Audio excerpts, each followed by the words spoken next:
Good morning. Welcome into Hurrdat Sports Radio, AM 590, ESPN Omaha, ESPN Tri-Cities. That's DB. I'm Ravi Lulla here on the Pillar Exterior stage. What's up, DB? Hi. How you feeling? Fudge. I'm good. It's game day. Yeah, it is game day. I'm hyped. Is this me? I think you're the first one. Oh, okay. Yeah. It's weird how that works. Well, isn't it? you know. One. Well, I'm the third one, so it's not like directly in order. Do you know what that's from? What's that? That horrible Colorado take yesterday. That knocked you down a few pegs. I've been third before that. It's all right. In the pole position. Did you put yourself on punishment? No, I feel fine about it. Oh my gosh. I just sent myself to the corner. No, I feel good. I'm fine. Yeah. I feel good. Yeah, exactly. I can't. It's so. Who's vouching for you? Like, who came alongside you and said, "Guy, you know what? That was a sweet take." I don't know if there was anybody that said it was a sweet take.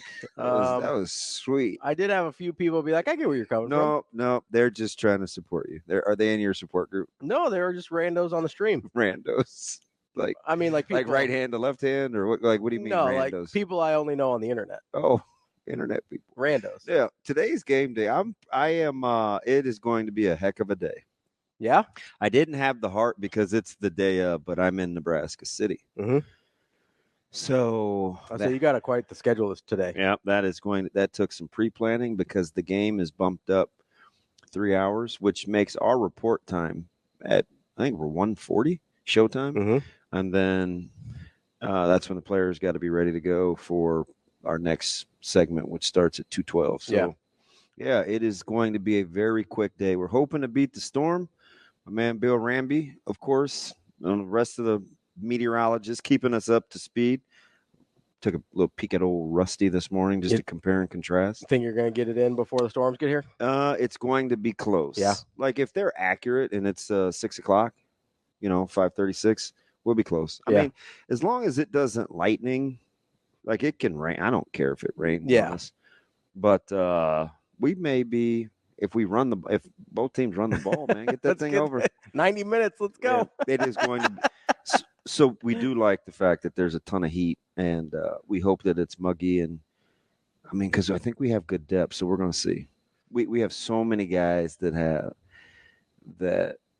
their role has increased significantly. I am very curious to see if we can handle it. Well, I guess the 2 times a year I would think that being deep would be most advantageous are early when it's hot, mm-hmm. and then late when you're banged up. Yeah. So you do need good health. Because you've got. I mean, nobody feels good by November, right? Yeah. So getting those guys, having some options there. Fresh. You want to be fresh. So fresh and so clean. Yeah. So we're rolling, and I mean the only positive I could see. Well, there's 2. Okay. One, is it fresher? So fresh and so clean. Fresher. I'll feel a lot more refreshed mm-hmm. and ready to go for our breakfast tomorrow. Yeah. Since I have to be on my best behavior in front of people. So what am I going to do during the breaks? Because that's usually when I act up. I mean, you can just keep your headset on. So are we gonna do our thing where we argue incessantly, like fraternize, or I make up songs and I dance, or I make fun of Shane? Like, am I gonna have to I mean, it's all up to you how much you want to let people behind. I already made up one song about little haircut over there. I know. Did you like the? It was a good song. I also learned about a new denomination that I hadn't heard of before. What's that? Oh, African Methodist Episcopalian? Yeah, I had not. I was St. John AME, shout out. I think it's the oldest church in the state of Nebraska. That's impressive. Yeah. I had no idea that was a thing. I didn't. It's a denomination I'm not familiar with. I don't even know why that came up, but of course. Because one of the songs you were singing, I asked what it was. Oh, and you were like, oh, it's an old church song. Yeah. That's not exactly what you said, but it ended up. You get down to the guts of it, and it was it's an old church song. Yeah, I'm nuts. Yeah, I mean, it depends on how much you want to let people behind the curtain, how much you want to let them see how the sausage is made. Yeah, gonna be tough. I'm just worried about having that door open. I think we're gonna have to tell people door needs to be closed, otherwise DB is gonna have a meltdown. Well, it's right. It's like in your sight line. Yeah, it's like a little cracked right now. I'm surprised you aren't. You got the shakes a little bit. It's like because numbnuts over there doesn't appreciate a good door close. Yeah, you gotta He Get just that kind of thing. he just kind of does whatever the heck he wants to over there. You got to get that thing high and tight, just closed up there. So I'll be a little. You'll be better than you would have been if you it was a 7, right? Right. Because then you got to go 7, and we could have had a delay, and then we had to with the wait, lightning, and then I'm going to be staggering in because. And then you got to go catch Colorado NDSU after. So that's 1A. Yeah. So that the time change helped you out a lot on that. Yeah. So I can watch that. And look, little haircut. Thank you, buddy. He said, I look my age now. No, I'm 35. You still look funny. Younger than I am, Shane. No, so I'm cool with that. I get to eat something decent too. Yeah. Right. I'm much instead rather of eating at like 10 o'clock at night. Yeah, 6:30, 6:45 is a lot more agreeable. More normal. Yeah, I can handle that. Yeah. Eating heavy stuff before bed's tough. Yeah, so shout out to. That's how you know I'm getting old. Right? Both athletic directors, our coaches, because they had to come together quickly. I mean, Coach Martin's got to be cool with it. Mm-hmm. Coach Limongi's got to be cool with it. ADs, who both I know really, really well, good men. You got to get officials. Mm-hmm. See, that's the thing. Yeah, it's a lot harder than it seems. Just be like, oh, let's just play a 4. Yeah. Coach Limongi's like, hey, can you come up to school? I want to talk about potential schedule tomorrow. He had. I'm gonna not make fun of him because we have to talk to him in like 43 minutes. My man I screenshot it. He wrote down every rain percentage on the hour with the temp. And we were going to compare and contrast it with like the meteorologists around town. He's like, we kind of like Coach Rule. Mm-hmm. That episode, we are ready to play a game. He's like, we are not moving this game. I want to play it tomorrow. We need to play. And I just was like, can't play at 1, Coach.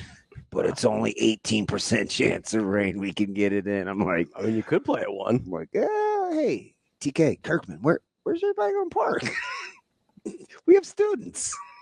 That was not going to work. Just get a little shuttle from, I don't know. Yeah, so I can't imagine. I think everybody's moved up. I think Elkhorn Gretna's going early. A bunch of people did, yeah. It's so hopefully parents and, I mean, because this is a big gate game. Yeah. So I hope. That was my concern is I don't know how many adults are going to be able to go with the early start. So I think they'll figure it out. Yeah. Right. And the other thing is we thought we would be better off early rather than folks wanting to sit through the rain. For sure. Right. Yeah. Like if you have a delay or if it's like Bison Dele. I'm not familiar. I can't even remember who he used to be, but he's a really good basketball player. Team light skin. He had the little natural. He was left-handed. He was nice. Delonte West? No. Although hot sauce is legit. Every time I think of LeBron, never mind. You guys use it all the time. What is it? I don't know. Bolstered? Come on, man. Bison What does Dele. bolstered mean? Google it. Bison. You'll know. Left-hander. Used to have a kind of a nice. Oh, Jason Williams. Thank you. Thank you. Yeah. Used to be a really good player. Arizona, right? Was he Arizona? Where's Jason Williams? Looking. You see what I mean when I say natural? Did you see a picture? That's what brothers kind of call it, natural. Just a little itty bitty thin. Is that what they call it? Yeah. It's not really a fro. Oh no, Brian Williams. Brian Williams. Brian Williams. Jason Williams was the guy. Where did Brian Williams play college basketball? I'm looking. Come on, man. I'm working on it. Maryland and then Arizona. Yeah. Okay. You got it. You got it covered. Bison Dele. I remember him for his 1 year with the Bulls. So different kind of Dele. Yeah, no, it's a delay. Yeah. Or delay. So just don't delay anything long enough for us to get back home and for me to watch television. Yeah, you don't want I will have zero opportunity to get anything ready to eat too. What do you mean? For dinner. Can't take anything out to thaw. Nobody's going to be home. That's true. I mean, normal people got to work. Their schedule's really screwed up. Today? Oh, early dismissal. Like it's not easy. Letting everybody out early? So I tried not or to pay attention. The football players? Because, I mean, obviously you've got a 1:40 check time. Then I think they have to let students out early. Really? I do. Because what time do they normally got? 3? Thursday, yep, 05 or 10. So cool. Can they just walk right over to the stadium? Good to go? I think they got to get them out. Oh, for the buses and stuff. Yeah. Oh, yeah. So forget about the logistics of it. Yeah, it's hard. Yeah. And you want to probably want to try and clear the parking lot so you can get people in. Yep. Okay. Yeah. That gets tricky. Well, knowing Coach Martin, I'm trying not to be in his hand just because that's my former life. But I can't imagine he'll want his guys in the building. Knowing him, they'll probably show up about the time where they're going to take the field and get ready to go. He does not mess around with waiting around, loitering around. Nope. He is not that. So they get ready over at North, and he'll probably like back in the day, he would just half rack them, have them bring their jersey over their shoulder pads. Yeah. Sometimes we wouldn't even go on the buildings. Yeah, you just throw it on, good to go, and ready to go. So I mean, we'll see. I'm excited. I mean, it's game one. You got to be very excited. Not quite as excited for Colorado, North Dakota State. Why is that? No, I'm just playing. You just starting to root for Colorado? Not us. I'm telling you, go to your room. That's fine. That's what I just wanted to tell you. Go to your room. I was distraught for 2 hours. You're still distraught. You're still talking about it. Because I can't. I wanted you to come today and say, you know what? That's kind of a hot take. I thought about it. It is pretty ridiculous. No, Nothing would please me more. Are you sure? No. Like, I think rooting is the wrong word. Well, you did at least give that some thought. Well, yeah, because that's not what I meant. That's just kind of the context the conversation took. Semantics here, huh? Well, you know me. Yeah. Wiggle. No, rooting is too strong of a term because I don't want to root for Colorado, but I do think I don't know which situation benefits Nebraska more. And if Coach Rule were to come up to me, and he would never do this, but if he were to say, like, yeah, I would rather play Colorado coming off a win versus a loss, then I would be like, okay, well, let's hope Colorado wins then. I wouldn't root for them. Oh, so you've truly become the puppeteer, huh? Your fawn game is that strong where you're because I think, but I love him. I just want to do as he wants. Well, I just use him as an example because he would have the best pulse of like his team. Yeah. But like if somebody if there was some cosmic football being that was like, hey, Nebraska has a better chance of winning. What was it? What would him or hers name be? Cosmic football? I don't know. Like Lord Lombardi? I have no idea. Levante? NCAA Tia? Yeah, I don't know. I mean, my family there's like a lot of gods in Hinduism, but football's not one of them. I tell you, speaking of God, boy, he made you special. Like, you got Shiva and you got Krishna and Vishnu, but none of them govern football specifically. So, yeah. No, but if they're, if the football gods were like, hey, Nebraska's chances of winning are better if Colorado beats NDSU. That's funny. My buddy has a dog named Shivu.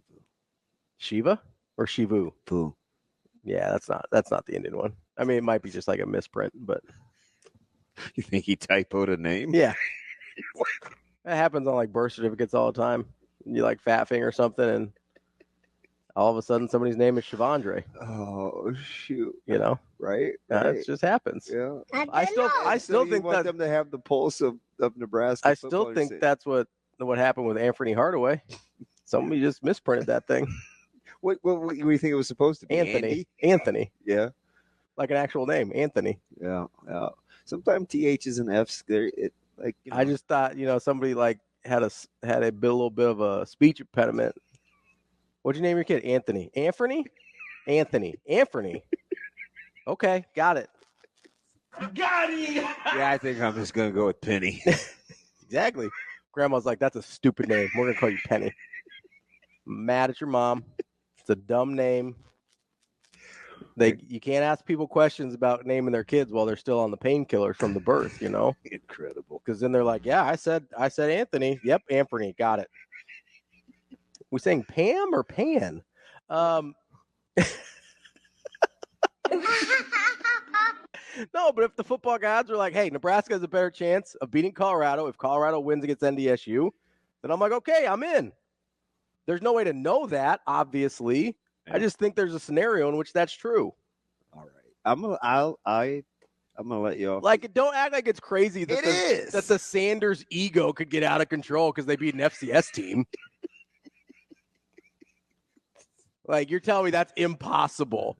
No, I think with his background being at JSU, he understands. See, I actually think that might make it worse. Do you? Yeah, because he basically you've never had one positive thought about Deion, so I imagine that you think that would make it worse. No, I thought about this a lot actually, the Jacksonville State thing, because I was like, actually, well, I think sometimes. By the way, where has Steven been? He was here yesterday. He was in the stream last couple days. I didn't pay much attention. I think he's going to be here tomorrow. Love and admiration for one another. Because I told him he has. What, you think he'll bring his wife? I told him I think he is bringing his wife actually. Oh my God! I think he said it. I think he said he was. Because I told him he had to do as well. Actually, what if he doesn't wear glasses? It doesn't matter. You can still do the thing. Or you can buy like those blue light glasses that like don't actually do anything. It's gonna be so awkward. Why? He's named after one of my favorite players of all time, Steve Young. Even with a PH? That's fine. It's close enough. Wow. It's like Anthony.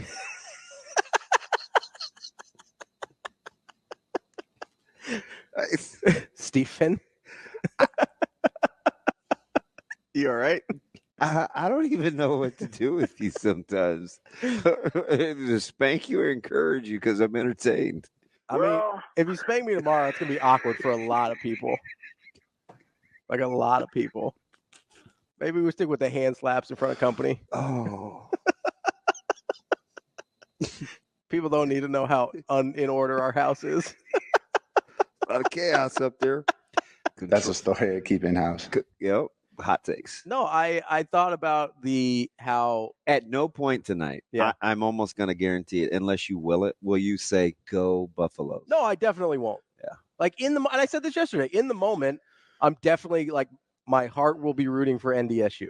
After the game is over, I will. You're going to sit down and pontificate on whether I think it's better or not for Nebraska. Well, you know the result of the game. You know what I think you should base that on? What's that? Whether Nebraska wins by 3 or 30 on Saturday, because we keep talking about UTEP from a year ago, and it's a totally different team. It's the most irrelevant conversation I've ever. Like how anybody from a year ago. Like how anybody thinks you can like say, "Well, it's UTEP," is like again. I always tell you, people can make you dumber. Don't listen to those people. No, you can't. You have no idea.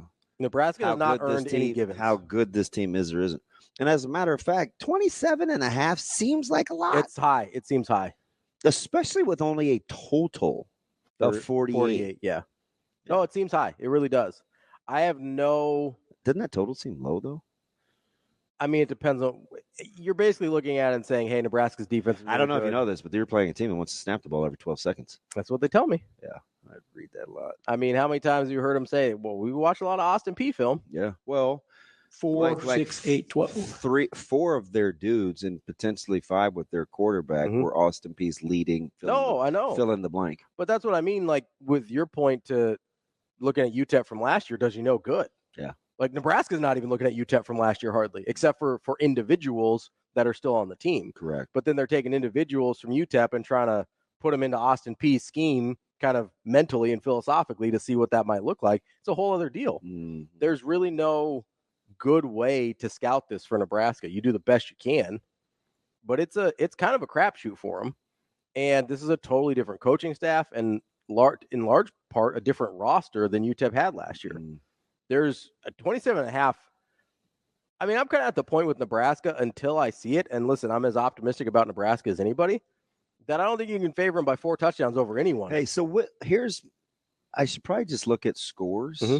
When was the last blowout? Nebraska beat somebody by, was it?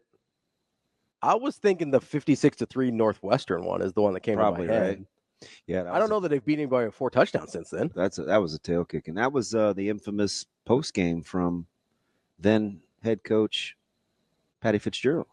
Yeah, was extremely surly. Yeah, he had that in him. We gave him the benefit of the doubt a lot. But he had a lot of surliness. I wonder what he's doing. Talk about a good coach just chilling. He's suing right now.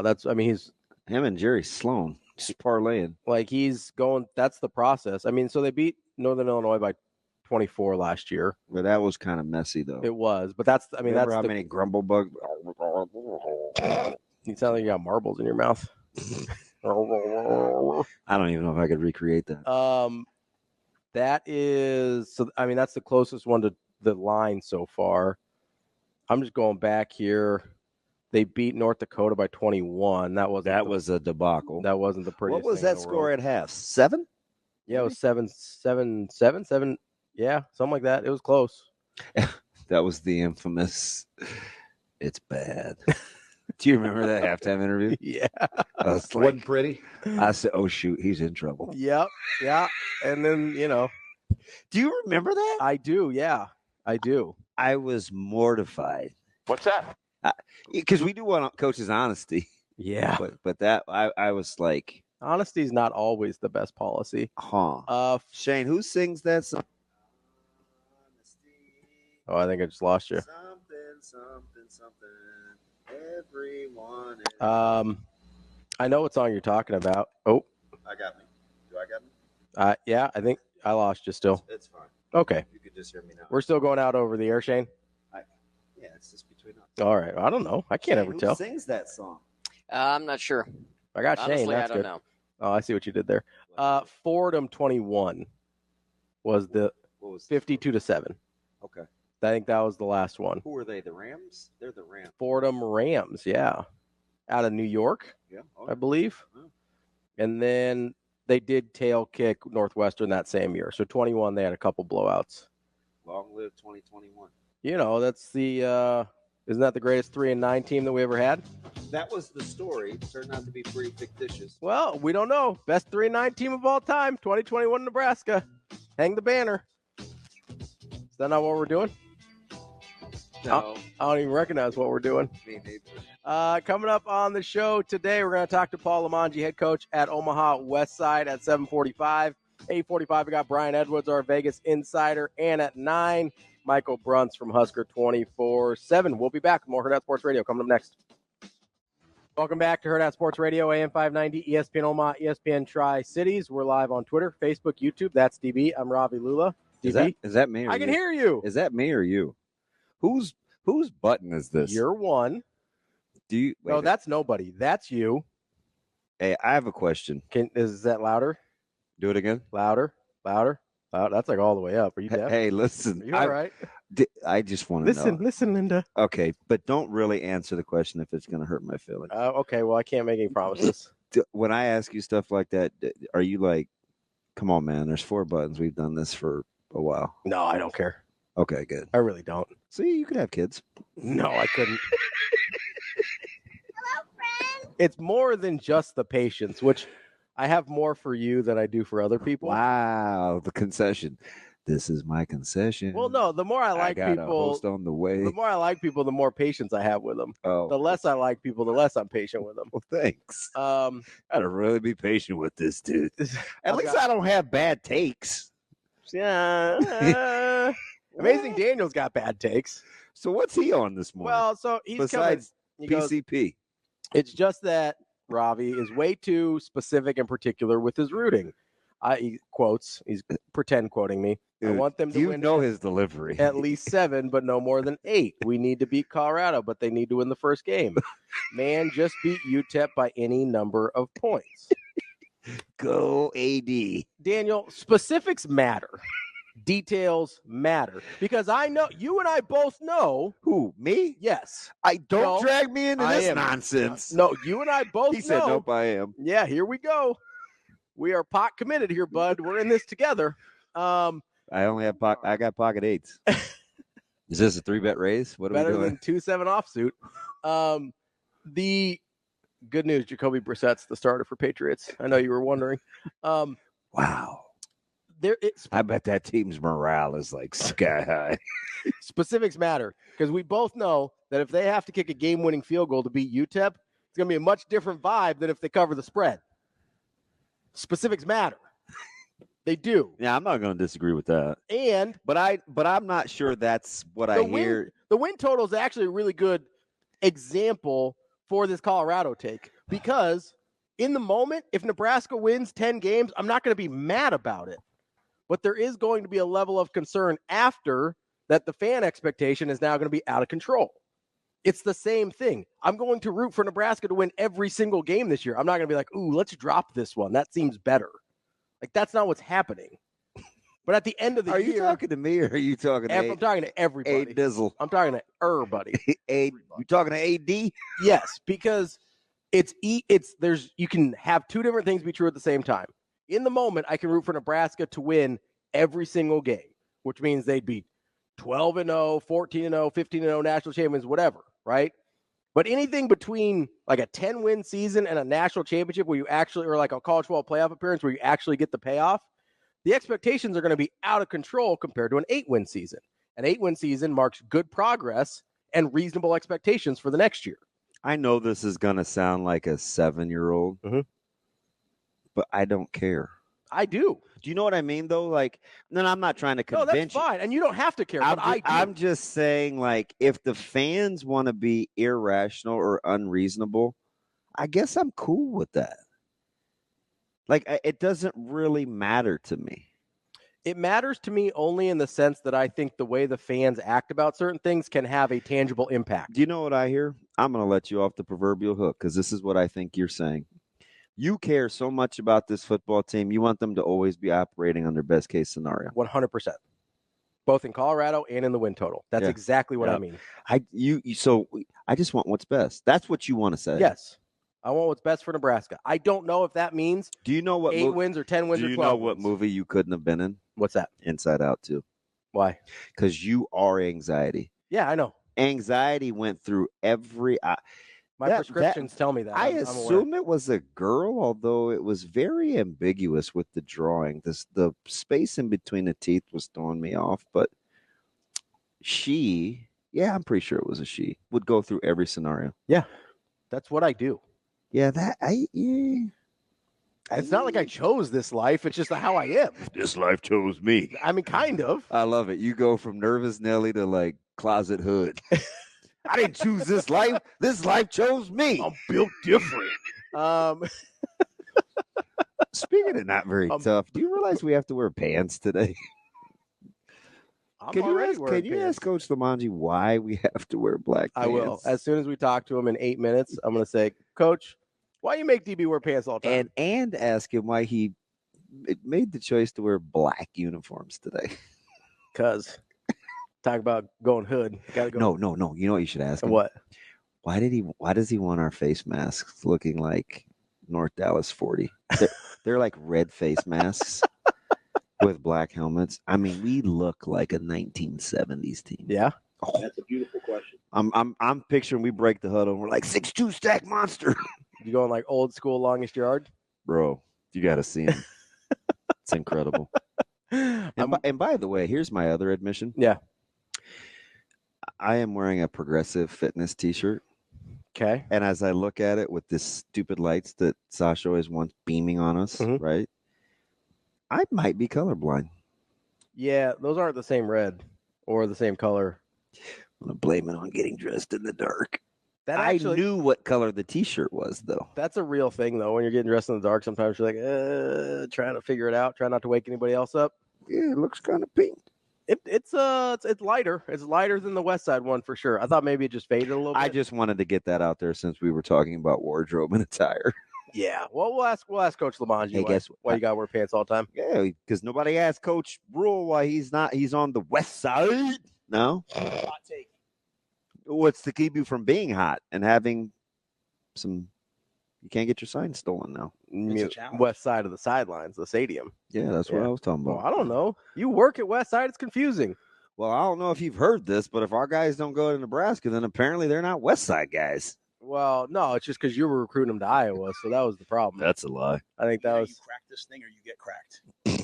I think, you had Coach Ferentz on like speed dial. You're like, okay, which ones you want, Kirk? I got you.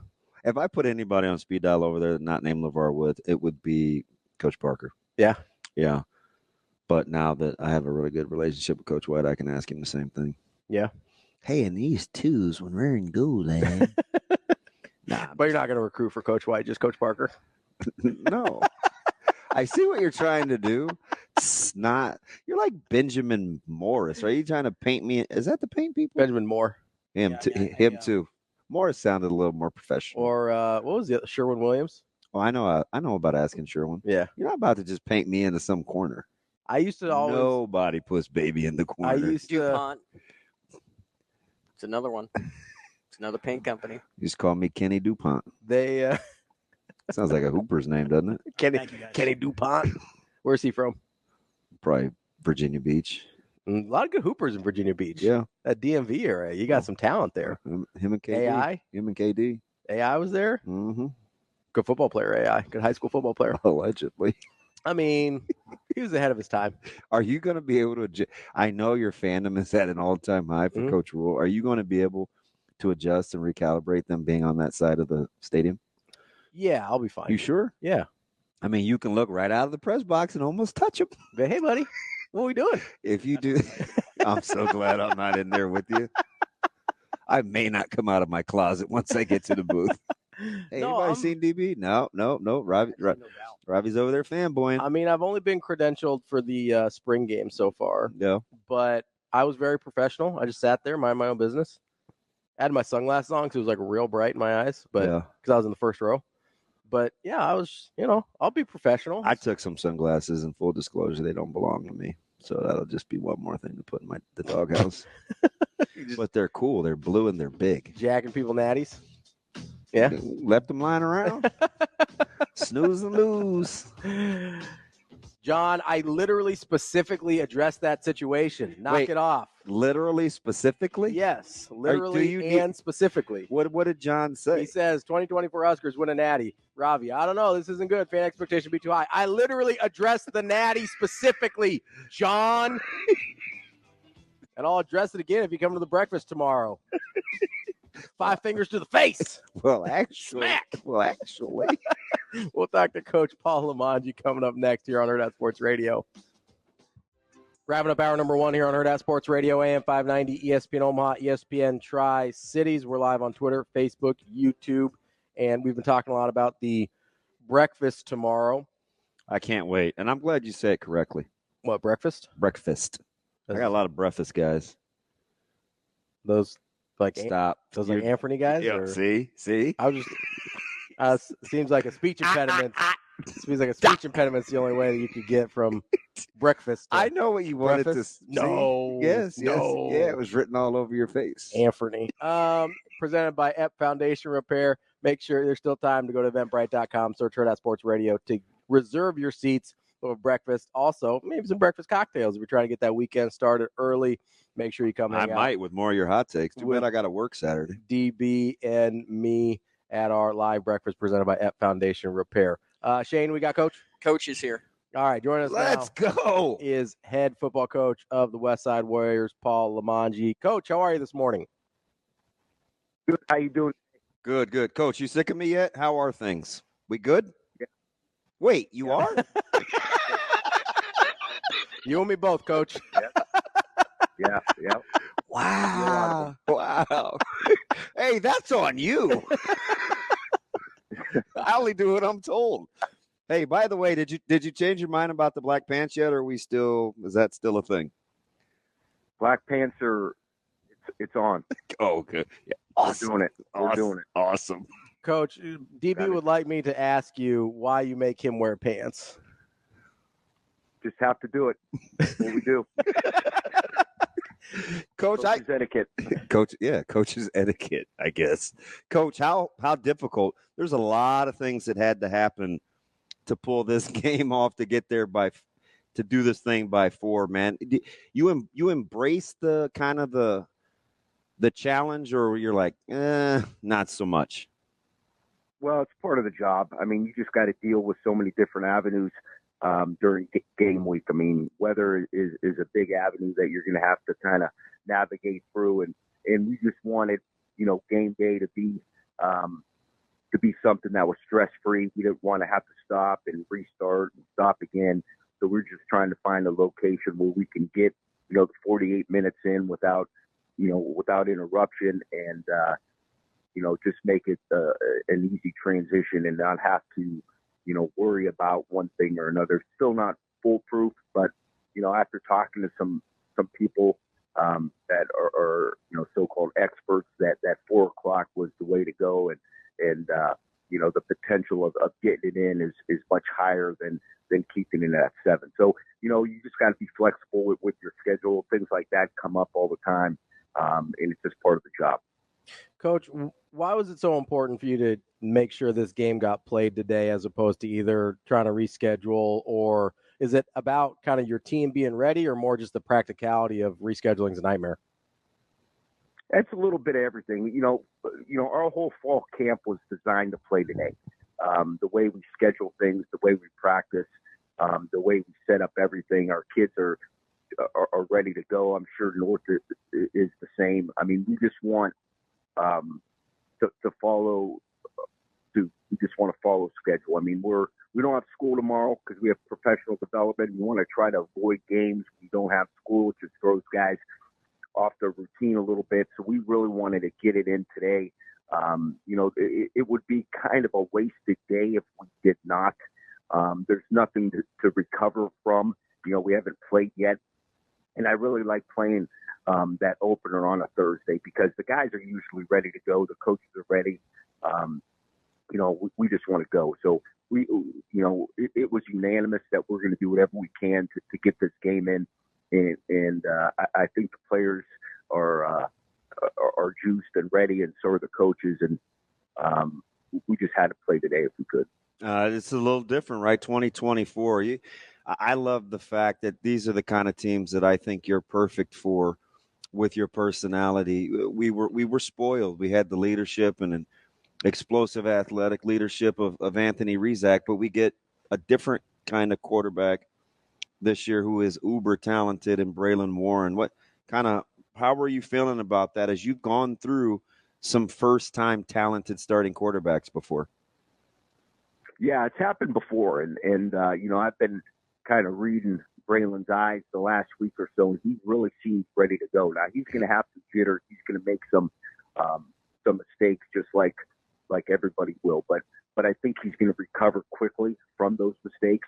And he needs nothing but being battle tested. And I think he's looking forward to that challenge. I think everybody knows that he looks good in shorts and he can sling it, and he has the size. But the true testament of him will be live action with the first flying, and he'll get a chance to do that in a few hours. And I think he's excited for it. And as long as he goes out and competes and stays within himself, and has fun doing it and distributes the ball, follows the game plan, he's going to have a lot of fun and he's going to do well.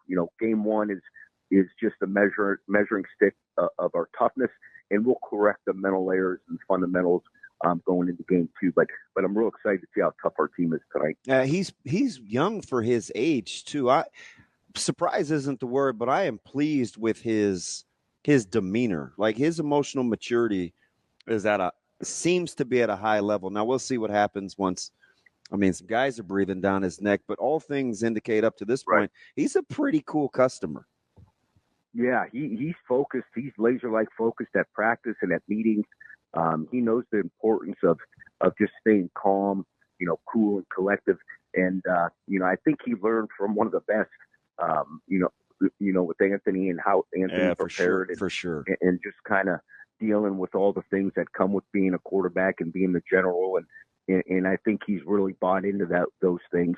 And he's one of those guys that seems like he dominates the controllables.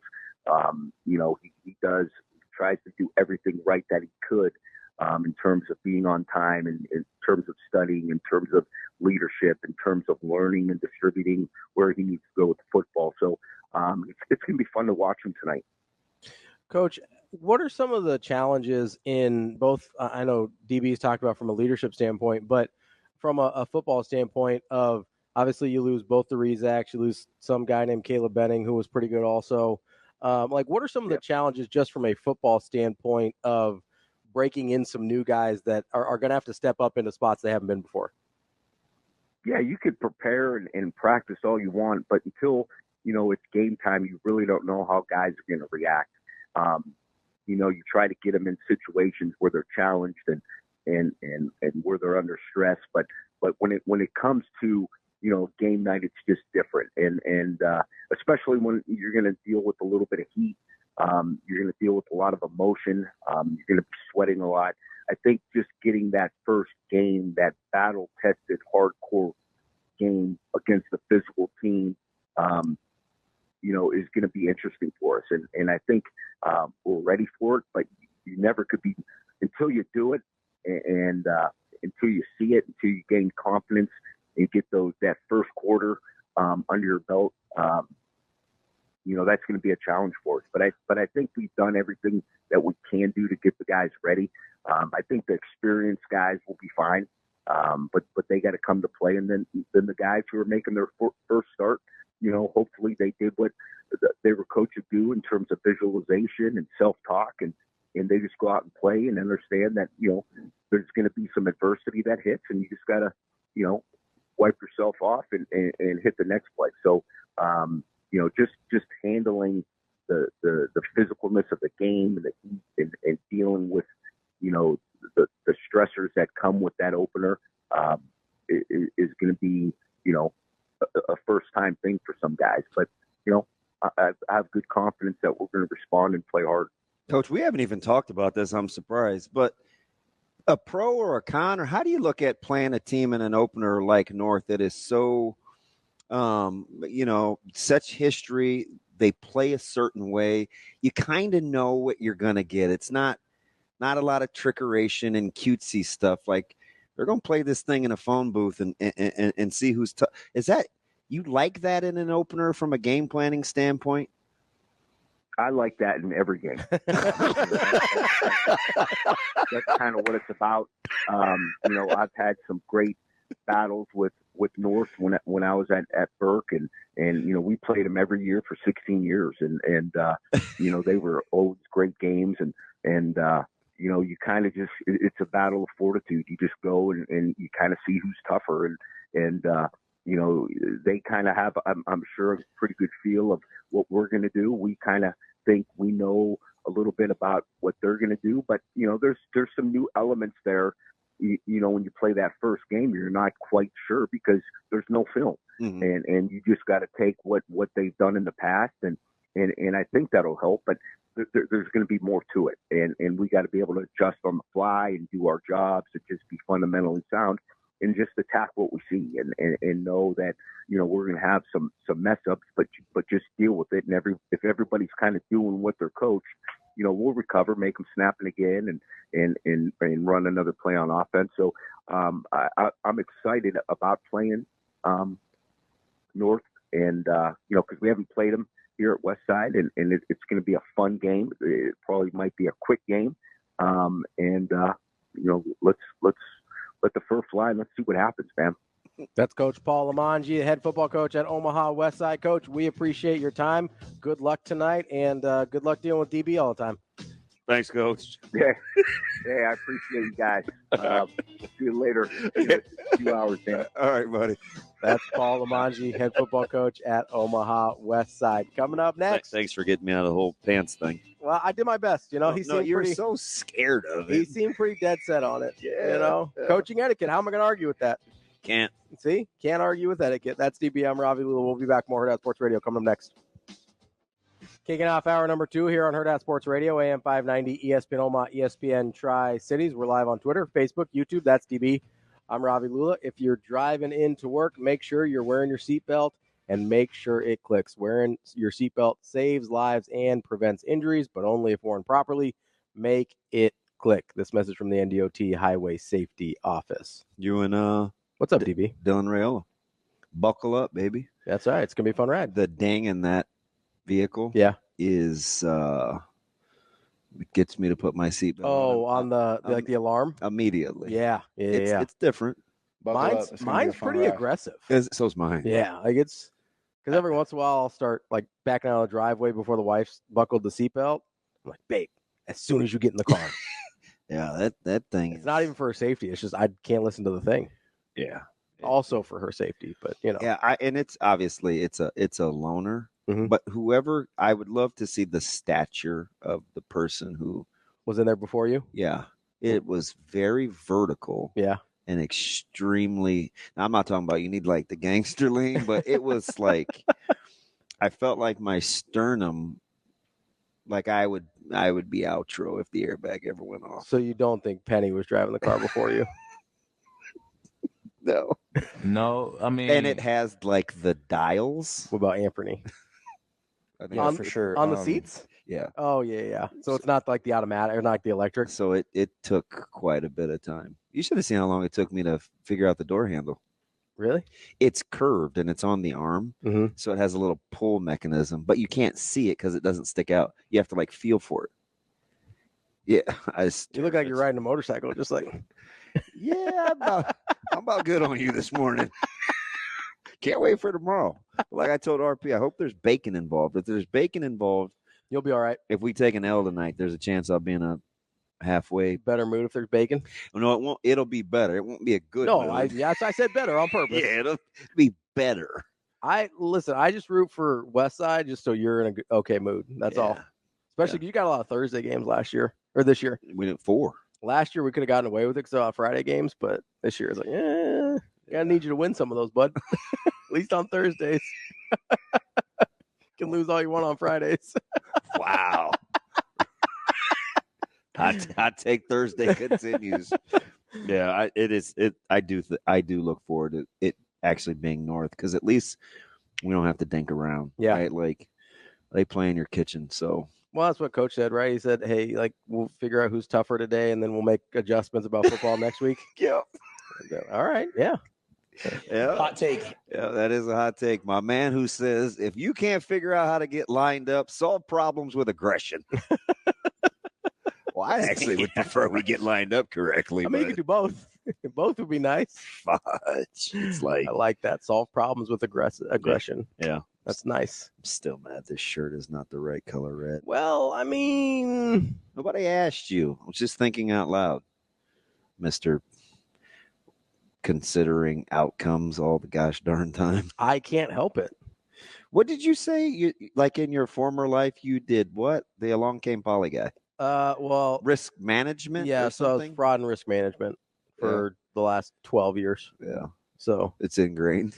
well, actually, I think I ended up in that career path because it was ingrained before that. If I'm being honest. Yeah. I think it was just kind of a natural fit. Be like, oh, this guy overthinks everything and thinks about worst case scenarios all the time. Let's hire him. Basically what happened. But That's ridiculous. I think people with anxiety, like I think risk management is if you can like channel it in the right directions, is a natural field for people with anxiety. Yeah. What are you looking for tonight to drive your, like, what if Colorado just dusts North Dakota State off? Where you can be like, oh, Yeah. dang. No, I mean, I think that's better than if they have, I mean, if you're telling me they go out, they play great football, they dust them, right? Yeah. I think that's better for Nebraska next week than Geez. than if they win, but there's some clear things they have to fix. Yeah. Like if the idea of it being better for Nebraska if Colorado wins is they go in overconfident and thinking that their stuff don't stink. I think you should just go home and watch like Fordham and Bowling Green. Why? Just Because? keep your stress level down. I mean, I'm not gonna be stressed about Colorado tonight. No. No, it's just I'm gonna UCF and New Hampshire, Shane? I'm gonna feel differently about how I think next week. I might feel differently about how I think next week's gonna go based on how tonight goes for Colorado. I want you to come tomorrow and have a breakdown of Lafayette and Buffalo. I'm probably not gonna do that. You sure? Yeah, I'm gonna watch Colorado NDSU. Locked. I mean, that's just what it is. I'm locked. Locked and loaded. No. I'm probably gonna watch some U.S. Open on my other TV. I love tennis. Yeah, that's true. You do. And then that's probably what the TV's on tonight. So, did you? I was watching some Coco Gauff yesterday. So, did you read the comments? And she came up in the article from Carolyn. Oh yeah. The Frenchie. Yeah, about the comments made in social media. Yep. So can I this is, and if you're gonna give me a hot take, then I'm actually gonna leave. I can't tell. I know sometimes there are times like we feel sensitive. Yeah. But we've had to learn to toughen up over the years of getting criticisms about what we say and do in this field, especially with the immediacy of social media. Do you feel for professional athletes, or are you like, just don't be on social media? No, I feel for him because I don't because think I don't think it's practical to ask them not to be on social media. I was surprised she went the gambling thing, but I think that's a real thing because if you didn't read the article, which I'm sure 98% of our listening audience didn't, she received, and this is on the heels of Harper Murray. Garcia, right? It was Carolyn Garcia. Yeah, Garcia. Nice French name, right? Listen, people are from all over. They can live wherever they want. No, you ever look at the Olympic basketball team? You're like, wait, how is John Smith playing for Poland? Joel Embiid, American. Boo. That's boo Joel. No, but she, and she was like, she said it at the end. She said she thinks a lot of it is because tennis is partnered with gambling outfits that she thinks people are mad about the outcome. And in my head, I'm sure people wager on tennis, but like, is it huge? Yeah. In Europe, betting on tennis is enormous. Okay. It's a huge market. Well, you just had that in the old roll. I used to bet on tennis a lot. Wow. So I'm aware. Like there's a lot of action on it. He said, oh, yeah. Yeah, it's a big, well, especially, so I kind of feel the same way about tennis gambling as I do some of the other ones, is if you can focus on some of the less marquee matchups and go either down the line in a major or bet on non-majors. So if you're betting like Cincinnati last week instead of the U.S. Open, you have a better chance of making money because it's not going to be, the lines aren't going to be as accurate as they are on something like a U.S. Open or Wimbledon where there's a ton of focus and attention on it. I feel like that shooting star, that the more you know. My mind is just expanding. This dude literally just talked about the minor tournament before the Open, the Cincinnati. Yeah. Seamlessly. That's the stuff you have to bet. It's like I used to bet the Missouri Valley all the time in basketball because the lines were never right. Yeah. And so if you bet regular season Missouri Valley basketball, your chances of making money are way better than if you're betting like conference tournaments or March Madness.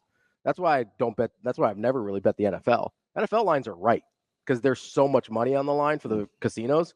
They're going to get those right. You want to make money? Go bet like West Coast Conference football in the regular season. Cricket. And there's going to be like 3 people betting on those games. So you've got chances to actually make up some market inefficiencies. Yeah. So I do think part of it is the gambling, but people have always been like this. It's just now we see it on social media. You know what I mean? Because you get it in stuff that people don't really even gamble on that much. So I don't think it's just the gambling. But we've talked about like Coco Gauff before, and kind of the hyper coming off as being hypersensitive. Yeah, she unravels. So, when you read stuff like that from professionals, and I guess now, because I did say this a handful of years ago with NIL, that I felt like I wonder if media will treat college players differently. Apparently fans will too. 100%. Right? So, but that was kind of the given. I wondered about media. Although, I mean, let's not act like we didn't get kickers with death threats before they were getting paid in college. Yeah. You know what I mean? Like, let's not pretend this is new. It's newer with social media because that message can actually get out there. But, you get this all the time. Like, people feel emboldened by not having to say something to somebody's face, right? So you'll say crazy stuff online that you would never say even on a phone call, much less to somebody's face. So I think it's a more social media issue than it is a gambling issue or a compensation issue. Do you feel a little more strongly about it since watching Harper Murray? Because that was awful close to home. Yeah. I have one in particular right on the football team in Lincoln, and I'm not going to put him out there, but a very similar effect on like our very own. Yeah. And I think it's interesting because Coach Rule has said this almost since he's been here. And maybe part of it is because of his time in Carolina. He's like, listen, I've been a meme. I've been this. Yeah. And, you used to just worry about people making fun of you in films. But now, by the second quarter. Yeah, somebody's got something out on Twitter. So how many times has he said that roughly? I bet he's alluded to it 5 or 6 times. I would say half a dozen. Yeah. Right? So clearly I think he thinks that's a potential issue or it's a thing. Do you look at athletes differently that have to deal with that? I do think I do because it took some seasoning for me, and I can have a tendency to be uber aggressive if I want it to be, right? Yeah, and so I could just imagine not like being easily moved at that age. And I've never I mean, I can just speak from my own experience here in terms of being on the like commentating online during games thing. I've never tweeted at someone. I've never made threats of someone. I've never been like, oh, you should kill yourself or anything like that. But I've still said, like, after watching, after seeing some of these things play out or like watching the Harper Murray documentary, it does always kind of make me think, be like, is there still stuff I'm saying that's out of pocket that I shouldn't? Because like I remember last year, you're frustrated, you kind of make jokes or whatever. Like I probably tweeted a couple things about Heinrich Harburg last year that like didn't need to be said. They weren't threatening, they weren't menacing, but if I'm in his shoes and I look at it and I go, yeah, that's kind of a crappy thing to say. And maybe mine isn't directed at him as a person or whatever. It's just about football. And I generally feel like if I keep it about football, it's fair, even if it's criticism. But it also does make me think, okay, if I'm here and that's in a vacuum, it's probably okay. But these things don't happen in a vacuum, right? My comment here about, I think off the top of my head, I made a joke about Heinrich Harburg throwing basically 2 interceptions on one drive because one got called back by a penalty and then he threw one on the next play. I go, it's pretty hard to throw 2 interceptions on one drive, but Heinrich Harburg figured out a way. Like, I was making a joke. It was a snarky comment. And in a vacuum, it's like, okay, that's about football, whatever. But if you put that in the context of like, okay, somebody else is probably telling him that he should kill himself, and somebody else is telling him that, or like adding him. Yeah, which comment is the one that puts him over the right? And it could be mine, even though in a vacuum, mine is not in the same category as that. But do I want to be part of that conversation at all? Right? And that's hard for me because the joke Tourette's. Like if I see a joke or think something's funny, I have a really hard time not saying it. But when I do see things like the Harper Murray thing, it's like, okay, if she's already in a headspace or they're already in a headspace where my comment, which is maybe just a little over the line and not all the way over here, is the thing that breaks the camel's back, do I want to be in that conversation at all? Mm-hmm. And that's the thing I think about. It's not. It's accumulation of things. Because it's never one thing. Because at one point you're thinking to yourself, well, I didn't tell somebody to go kill themselves. I hope their mom dies or whatever. I didn't bring up their dad that died when they were a kid or whatever. Like I didn't, but still, are you in the right? Just because you're not the most wrong, does that put you in the right? Because I'm thinking about it. I'm like, this is a real thing, and these are pros. Yeah. I mean, so I have a lot she's been as high as what, top 4 or 5 in the world. Yeah, she's good. Like I know that most people don't know who she is because she's not one of the top 2 or 3, but she's good. Like this is a good tennis player that is dealing with this, and I do feel for, like, I know some people should, they got to toughen up. It's part of the job. That's what the money's for. I get it. Right? I get all the arguments against it. Right. But what do you as a person or as a society, what do we gain out of treating people that way? Nothing. Right. There is no positive to that.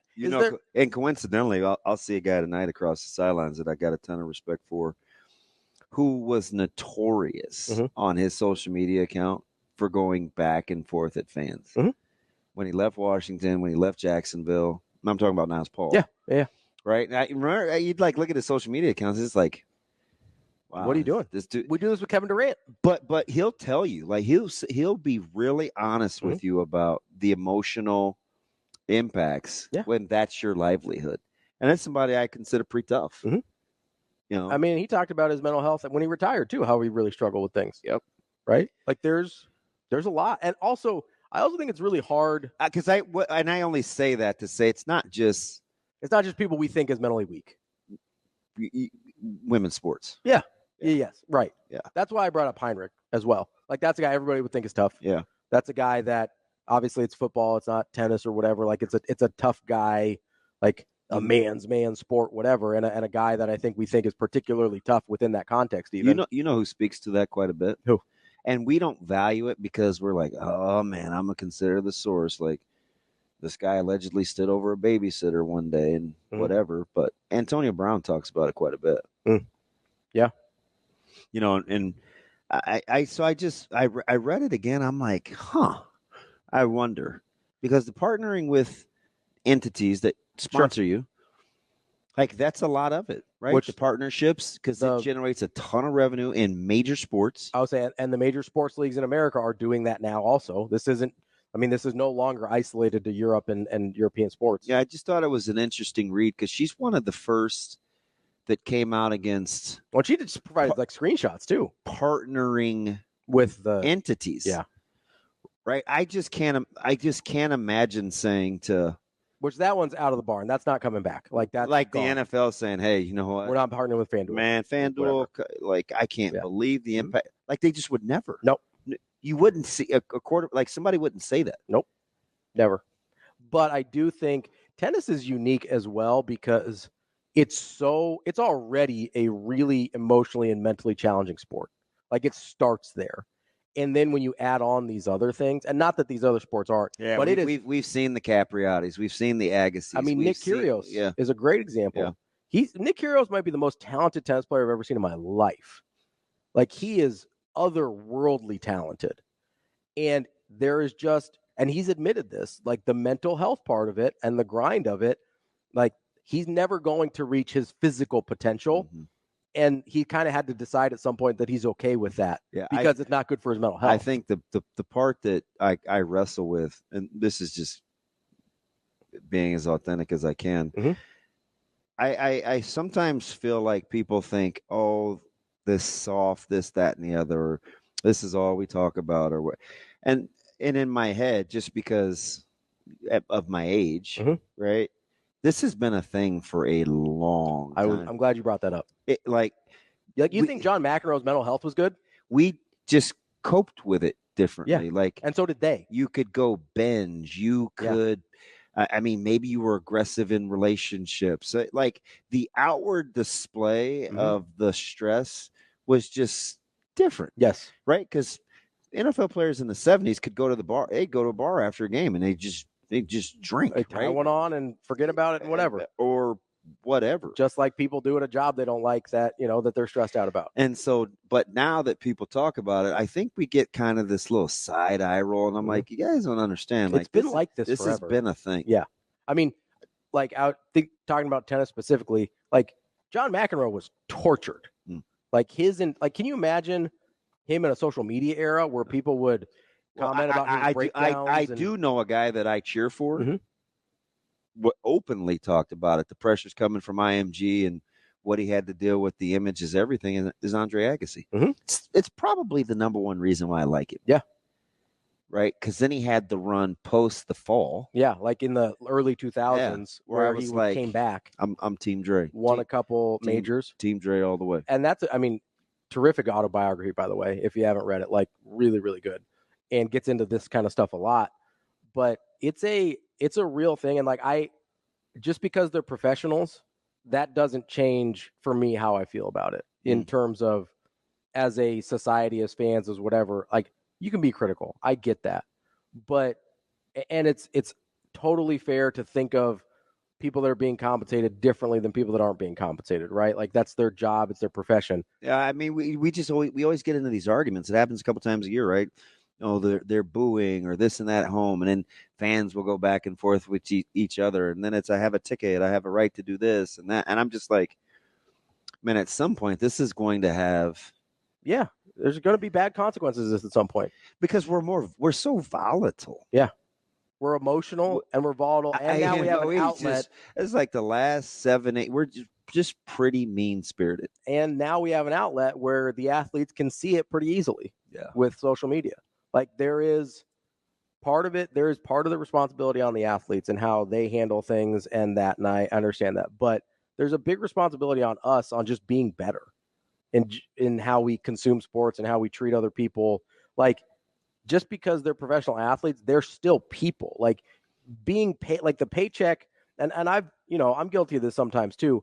I do think there are parts of the job you have to do that you don't like because of the paycheck. Yeah, we've had the. But the paycheck doesn't make you immune to the emotional reactions, 100%, and emotional responses of how people treat you. Like you're still a human being at the end of the day, and I think that's kind of the bigger point is, whether it's Harper Murray, which hits super close to home, whether it's now Paul, whether it's Garcia, whether it's Nick Kyrgios, whoever it is, like there is a obligation as a fan to just be better.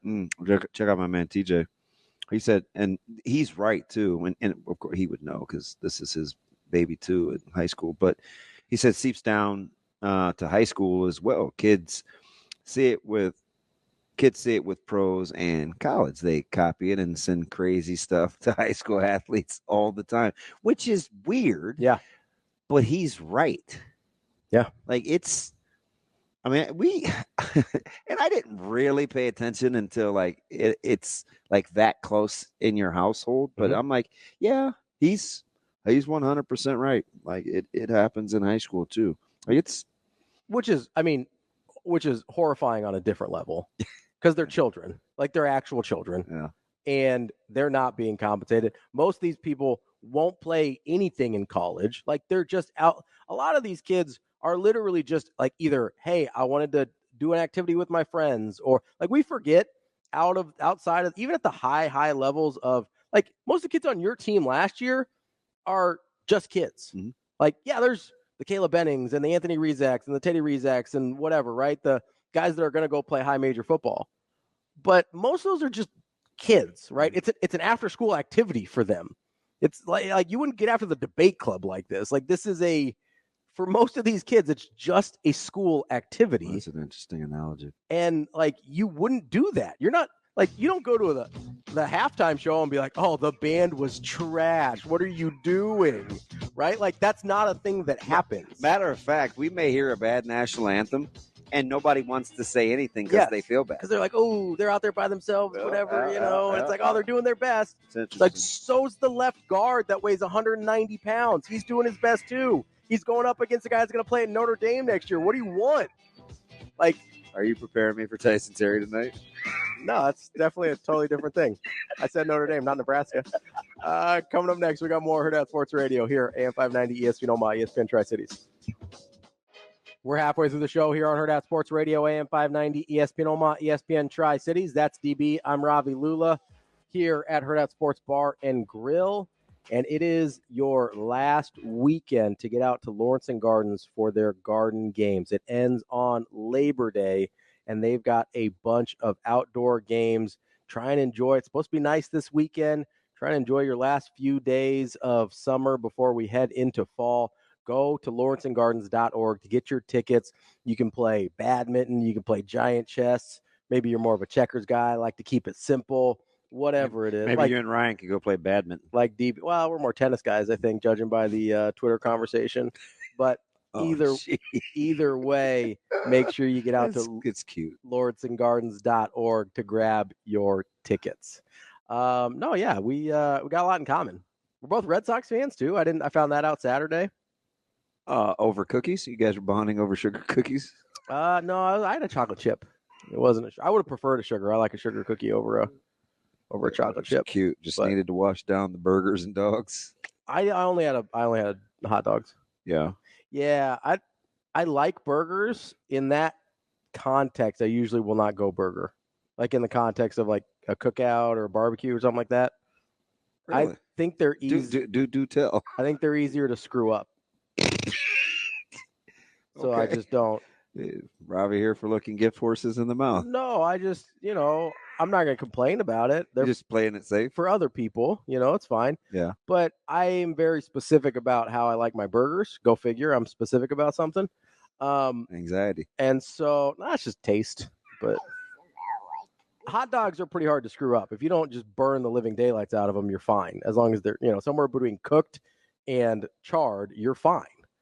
Whereas burger is like, I kind of like it a very specific cook temp and that kind of thing. So whereas in, like a mass food situation where you're just cooking a bunch at the same time, like you're just trying to make sure they're safe for everybody to eat. So, a lot of times they get a little overdone and you just, I'm going to go with the hot dog in that situation instead. Was cheese an option? Yeah, there's cheese there. Oh, good for him. Yeah. I figured.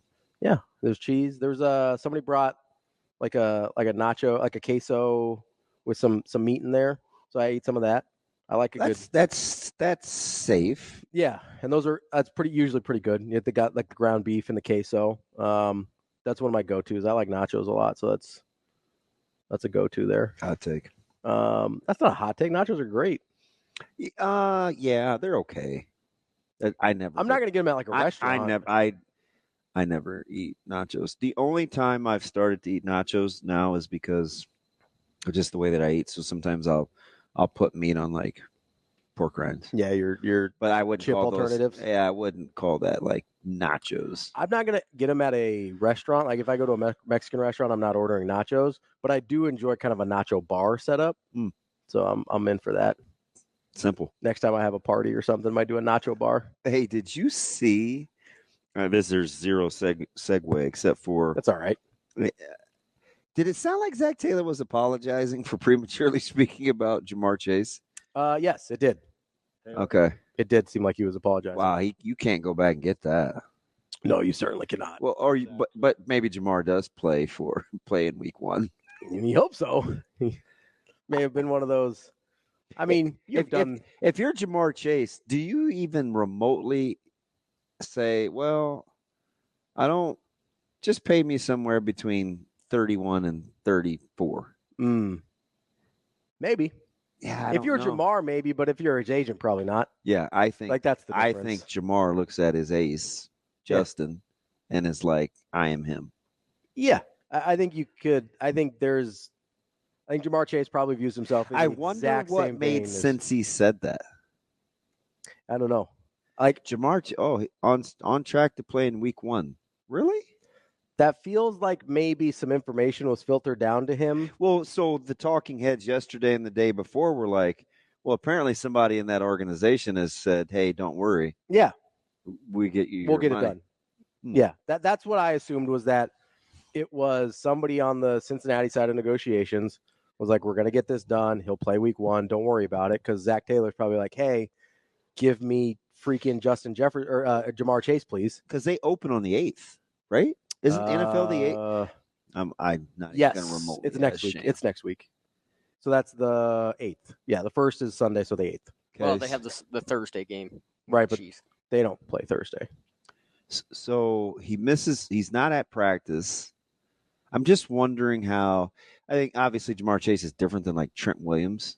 How fast you could be ready. Yeah. Yeah. Well, I don't know.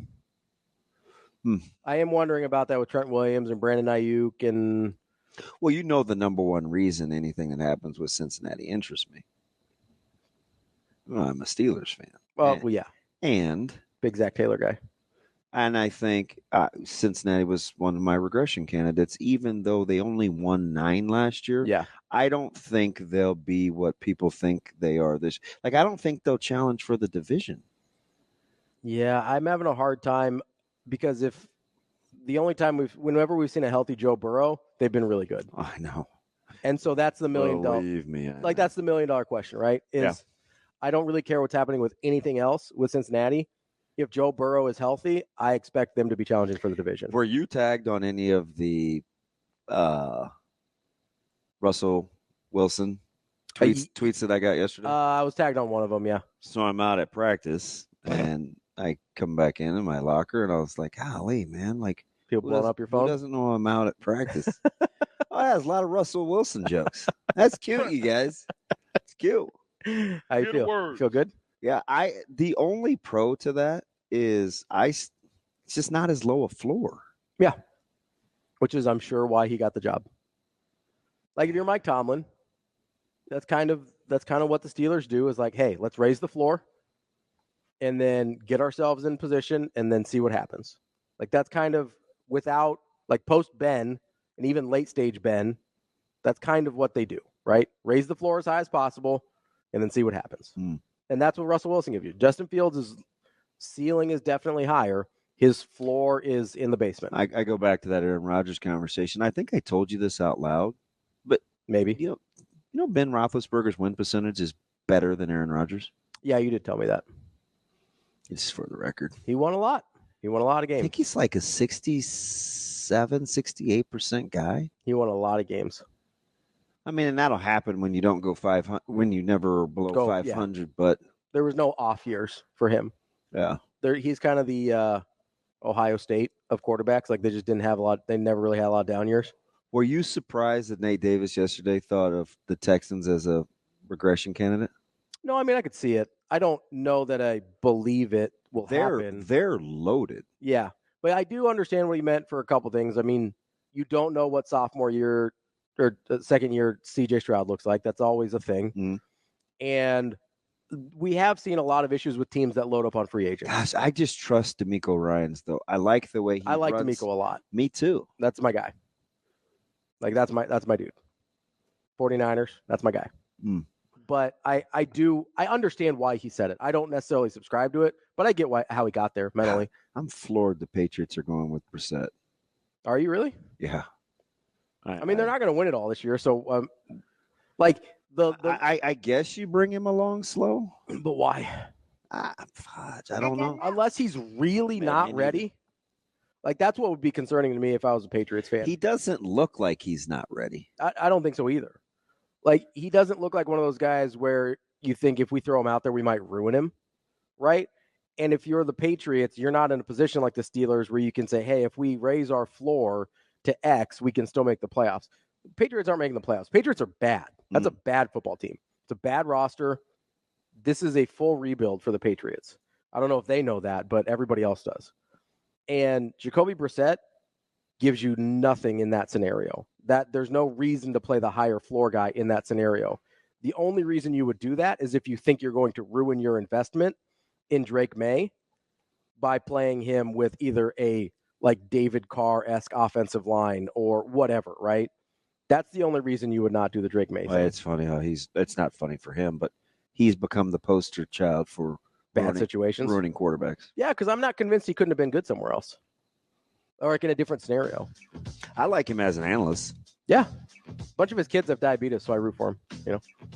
Really? Yeah, I think a couple of them are type 1s. Oh, so he's kind of an advocate for the, you know. All right, so I should be Team DC? Same with Ray Allen. Ray Allen's got a kid with type 1. He is so hard to like, though. Listen, I'm just here for the advocacy. He can, whatever else is whatever else. You know? Ray Allen's awesome. Ray Allen he chews gum like he's angry. He does. He always looks mad. Man. He's got a resting PO'd face, you know? Yeah. Coming up next, we're going to talk to Brian Edwards, see if we can make a little money this weekend here on Hurrdat Sports Radio. Wrapping up hour number 2 here on Hurrdat Sports Radio, AM 590, ESPN Omaha, ESPN Tri-Cities. That's DB. I'm Ravi Lulla here on the Pillar Exterior stage. We are joined now by Brian Edwards, our Vegas insider from MajorWager.com. What's up, B? Good morning, gentlemen. What's happening? Hey, how we doing today? We hanging. You ready to go for this weekend, man? It's your first full slate, but the lines have been out for so long, man. You still feeling sharp?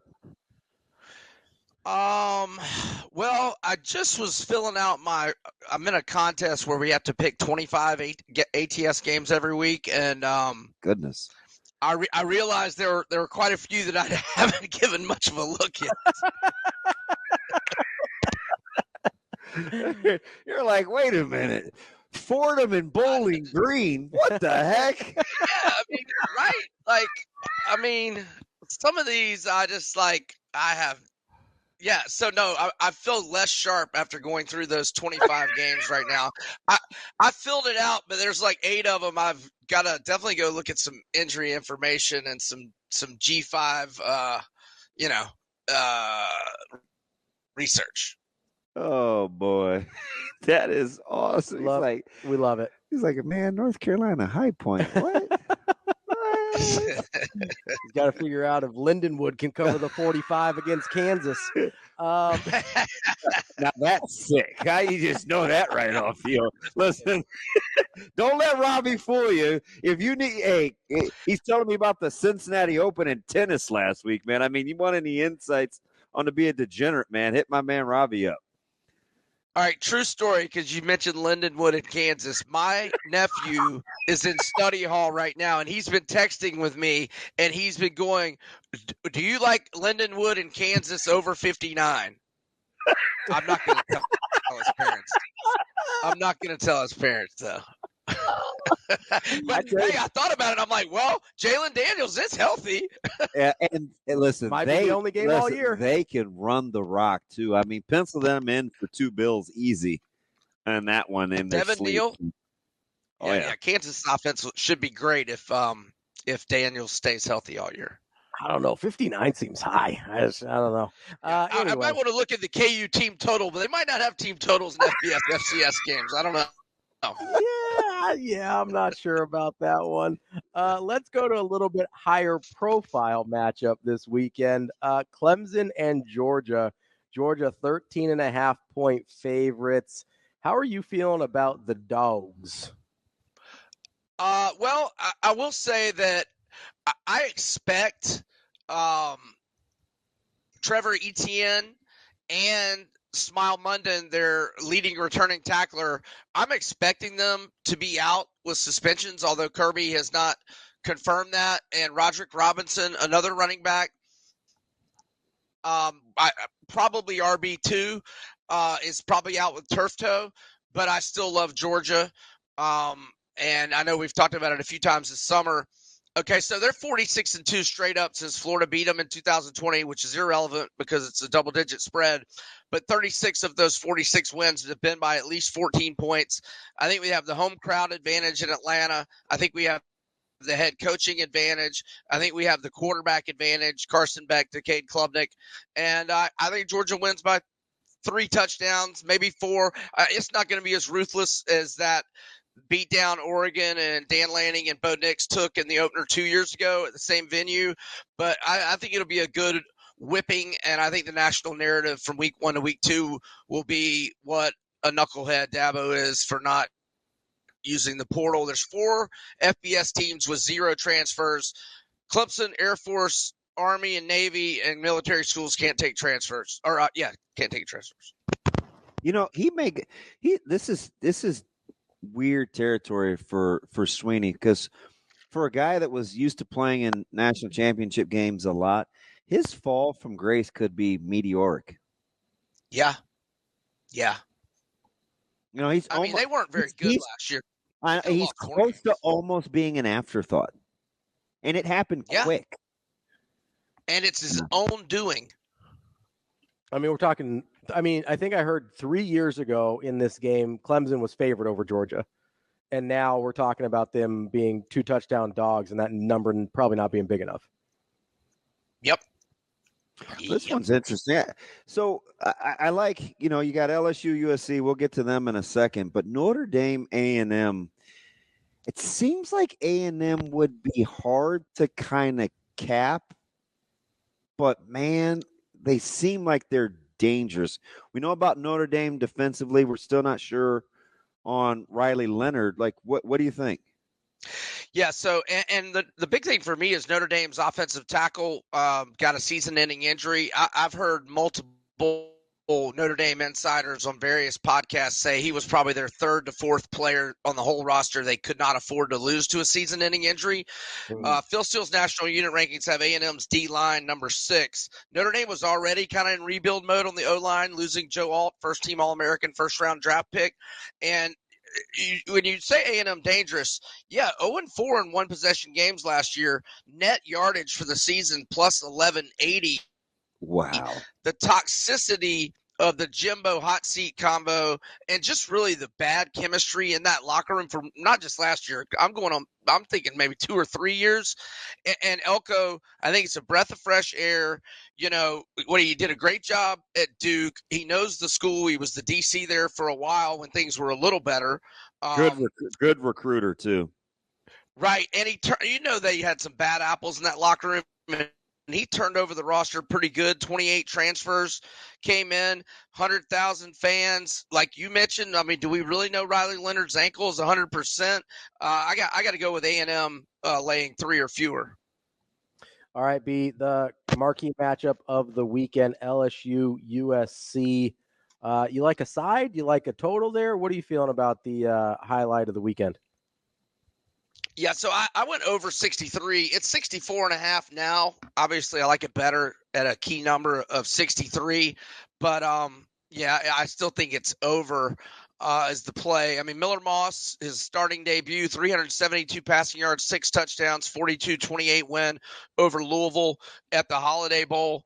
Outside of its 2 group of 5 opponents in Stanford last year, USC gave up the following scoring outputs: 28, 41, 41, 48, 34, 49, 52, 36, 38, and 28. LSU's defense was bad for LSU standards last year too. Obviously, the offense lost 3 first-round picks, but I think Nussmeier is going to be good. He was fantastic in the second half against Wisconsin in the bowl game. He was good against Georgia in the second half of the SEC championship game a couple years ago, and they still got good receivers. And yeah, I think both defense. I mean, they got new coordinators, but I question both defenses. And I think both offenses are going to remain prolific, even though they lost the number 1 and number 2 picks in the draft at the QB position. Any dilemma for you wanting a change at the top, but not wanting to root against your Gators? This is definitely doable. The line stinks for as high as everybody is on Miami. And as much as Florida's got guys on the proverbial hot seat, it's still just a key number 3 game. Like, that doesn't seem right. I get the rivalry thing, but the perception surrounding both programs couldn't be more ominous. Yeah, I've got a small opinion on the Gators, if you can get 3. So Cristobal's been a favorite 14 times since he got into Miami. 4-10 against the spread, but 2 of the 4 covers, one was at home to Bethune-Cookman, the other one was at Temple, and then whether favorite or dog under Cristobal on the road, Miami's 5-5 straight up, 4-6 against the spread, all 5 losses by 7 or more, and Napier remains pretty good as an underdog, only 8-6 against the spread at Florida, but overall in his career, going back to Louisiana, 31 times he's been an underdog. 20 spread covers, 10 L's, and 1 push. And I think Florida's got the quarterback advantage. Cam Ward, I think is getting way too much hype, and he's dealing with, a lot of new teammates and, where's their chemistry this early in the season? I know he played in the Pac-12, and I know that the fan base is down, but there's, at this point in the year against a hated rival like Miami, with 0 in the L column, I think the Swamp will be as electric as, normal, considering, start of the year and everything.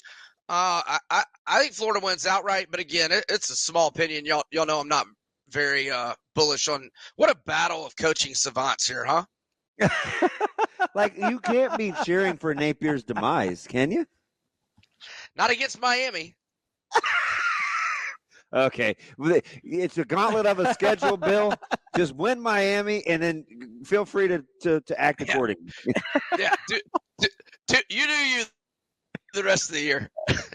Real quick here, B, before we let you go, there's a season win total matchup that you like. So basically, you're taking the win total of one team versus the win total of another.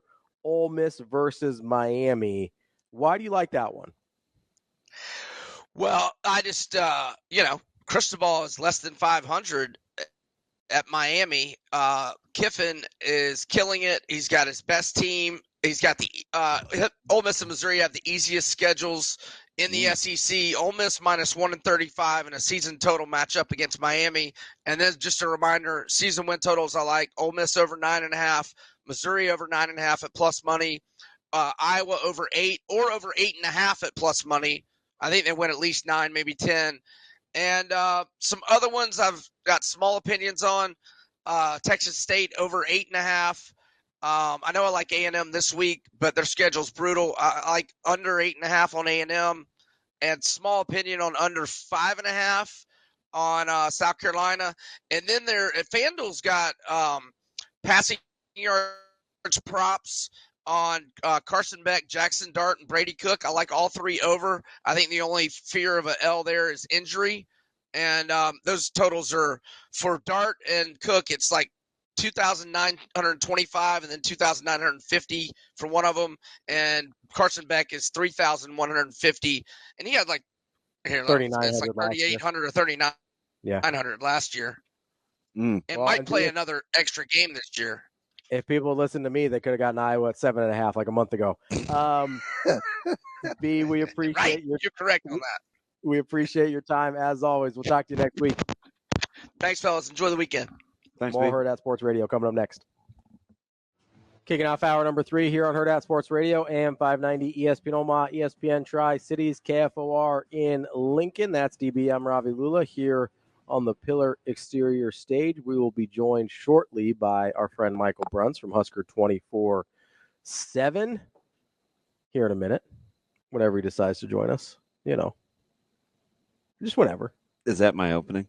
Whatever you want. I mean, you can talk about whatever you want. I don't know. I just was thinking about why before Shohei Ohtani signed with the Dodgers, was he so secretive? Like he didn't even want you to like talk about his dog or know about his dog. Now his dog's throwing out first his dog's pitches. just like throwing out first pitches, man. I'm like, what'd we go through all the drama for, huh, Shohei? Huh, Shohei? Some people just like the drama. It's not the kind of dog I envisioned him having either. What'd you think he had? I don't know. Something not like that. I was expecting like a small dog. It wasn't a big dog. No, it was like a medium. It's a medium size. I was expecting like, for some reason, I imagined him with like a purse dog.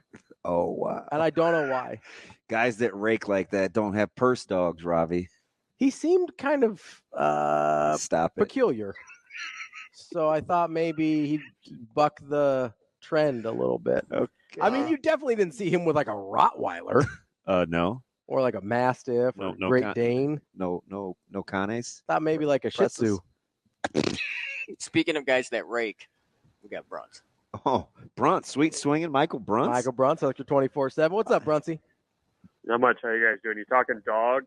We're talking Shohei, and well, Shane apparently is letting me believe your splits are like 325, 834, 960s. But Shane Bruntz rakes like that? You got a 1700 OPS? Is that what DB just gave you? That's true.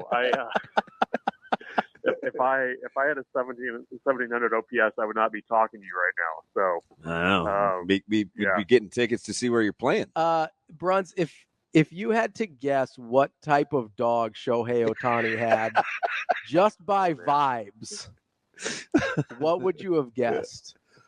Like a Shar-Pei? Does he have like a Shar-Pei? He does not. No? He's got just kind of what was that even? I don't know. It looked like a little Scotty. Oh, it wasn't a Scotty. It was like a Spaniel. Yeah. Like a little cocker. Yeah, or like a King Charles. I think it was a King Charles. He said he pictured Shohei as having a purse dog. Yeah, like a Shih Tzu.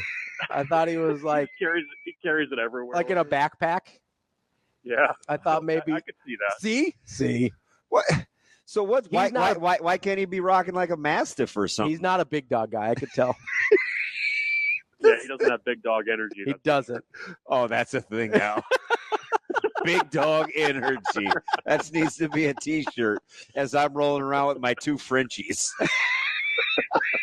Seems about right.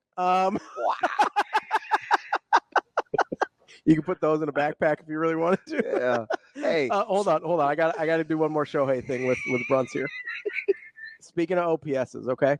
So as you know, I'm sure you know, Bruntz, Shohei is a 40-40 member, the fastest to get there by like 25 games. Would you like to guess statistically how that season would match up with Barry Bonds? I'm guessing not well. It would be his 11th best season. That's crazy. 11th. Yeah. I mean, it's laughable. I love just staring at Barry Bonds' baseball reference. It makes me so happy. It's crazy. Like I certainly, the home runs you could appreciate at the time, but like I did not appreciate just like all the other stuff at the time, like the OPS, the walks, like everything, like how that just adds up. Like Barry Bonds is one of those guys where like if you told me a Barry Bonds stat, you would have to get like extremely outlandish for me to think that you were lying to me. Like I don't even know what you would say. I'd be like, no, I don't think that's true. I would probably go with about any Barry Bonds stat that you throw at me. I think his best his best on base percentage year was like 600. Yeah. Which sounds made up. That sounds like that's like a mediocre OPS. Yeah. Hey. Yeah, it's insane. I mean, like I said, I mean, I think you'd have to really get out in the weeds to make me think that you were lying to me. Bruntz, if you're me, and it's like HBO, right? We're going to help a brother out hour since Ravi's constantly getting under my skin. Would you rather be me in facing Tyson Terry tonight, or would you rather be me and knowing Russell Wilson is my starting quarterback? Those are your two choices. Feels like the definition of a lose-lose there.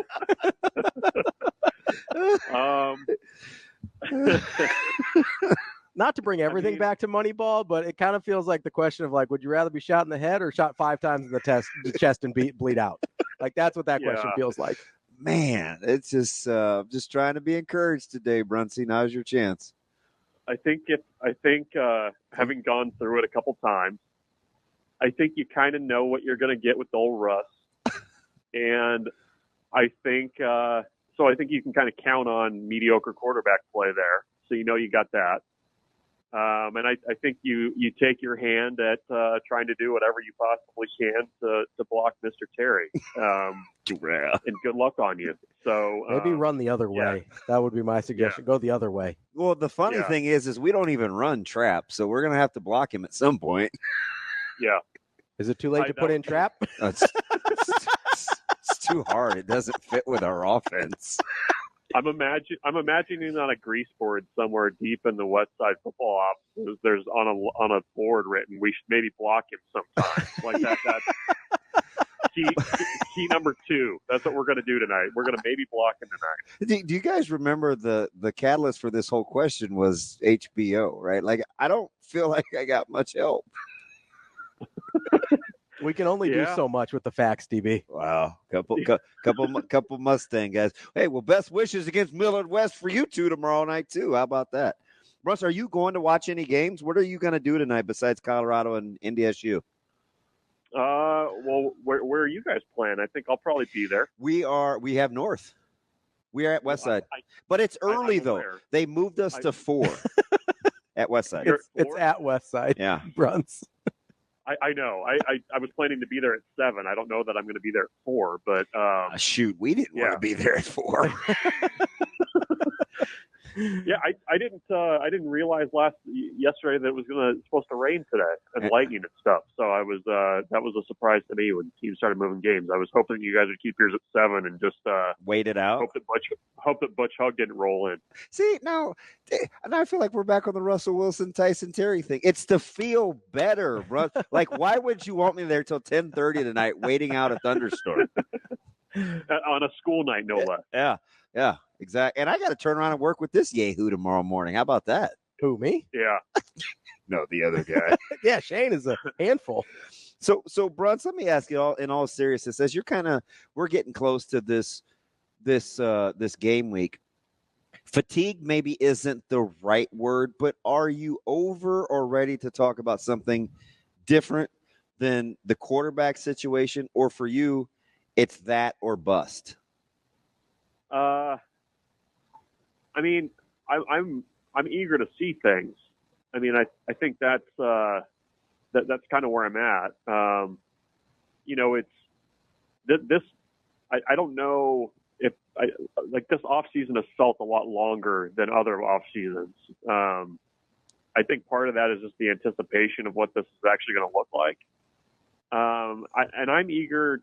I'm eager to have some discussion points about certain position groups that are more based on like what's actually happened rather than like the differing perspectives on how people think things are going to go. Like, I want to have like a substantive conversation about what the running back picture is, based on like guys carrying the football, like that doesn't seem. I want to see some things.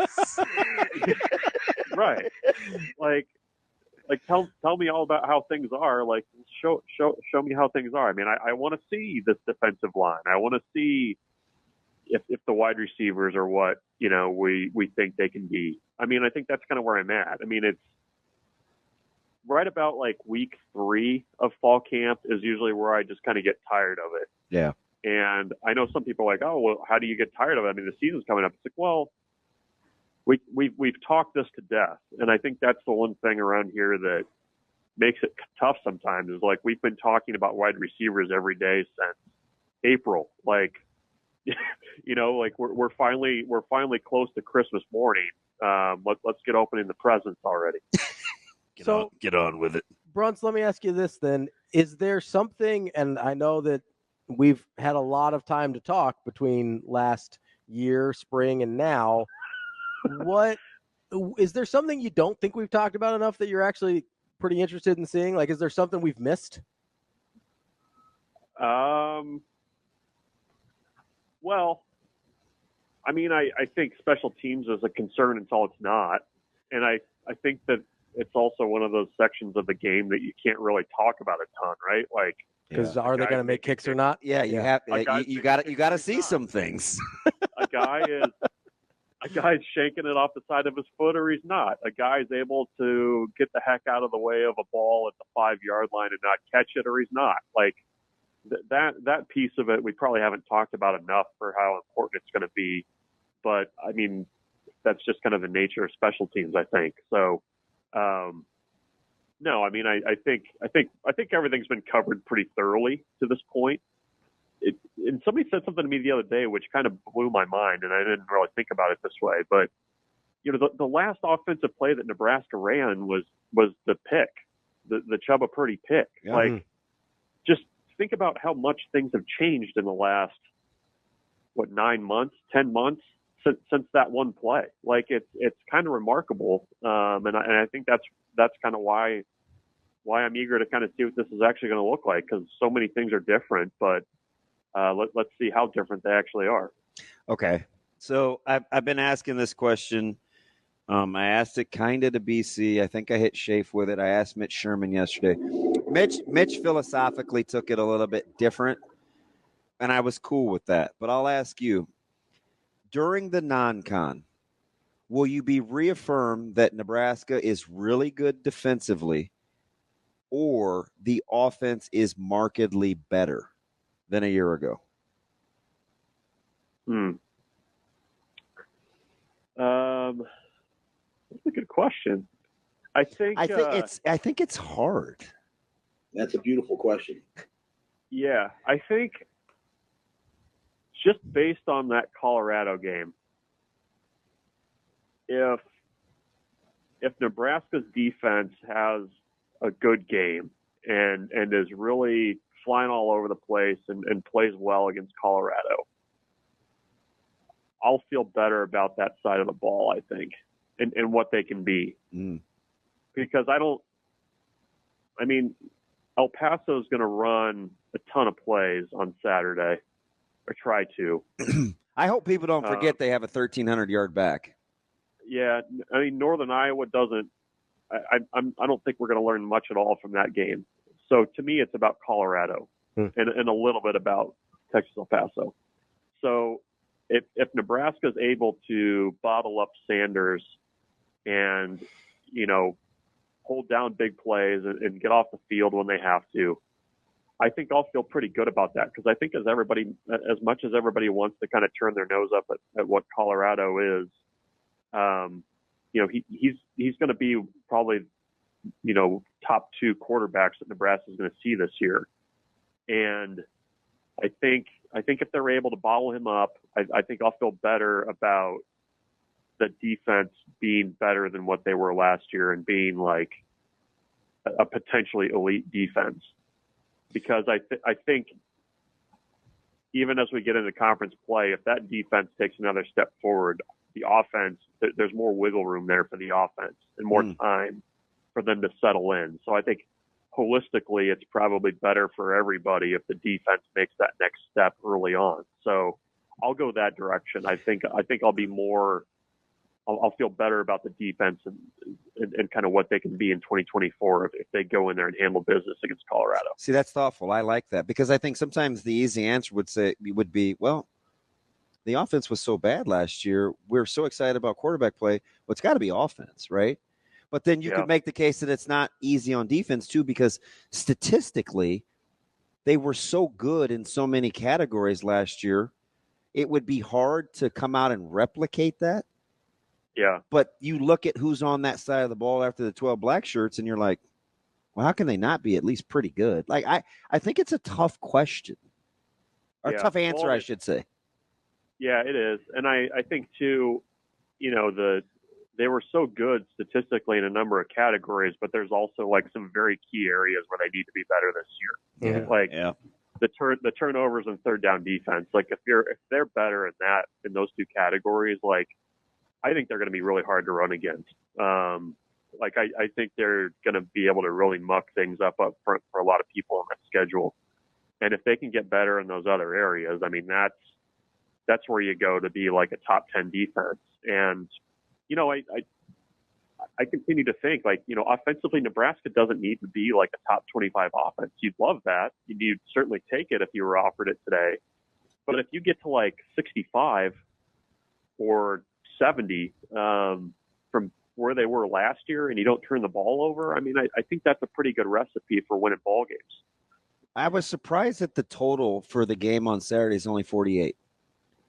Doesn't that seem that seems low, right? But it'll probably be about right. Close. Yeah. I think on our Hypecast, I think I predicted just a hair over that. It was like I think I had like 38 or 39 to 11 or something like that. So God, I went 38-10. Yeah, so you're in that neighborhood. Did you got? I was reading a little bit. Do you think that the headset stuff, like that's going to let El Paso play even faster, right? Like, do we really know how that's going to affect things? I'm eager to see that. So that's why I think you mentioned one of the key stats. That's why I think getting off the field on third down is so important. Like you just cannot allow a 40 plus or 38, 39, 40% plus conversion rate on third down if you want to get off the field in any reasonable manner. Because again, they got a guy with 230 plus carries from a year ago and 1,300 yards. But all we keep talking about is pace and space and getting. There's multiple ways that they can play this thing to make it uncomfortable for Nebraska, in my opinion. Yeah. No, I mean, I think Nebraska's going to have to be really careful in those first couple of possessions of how they handle things too. You're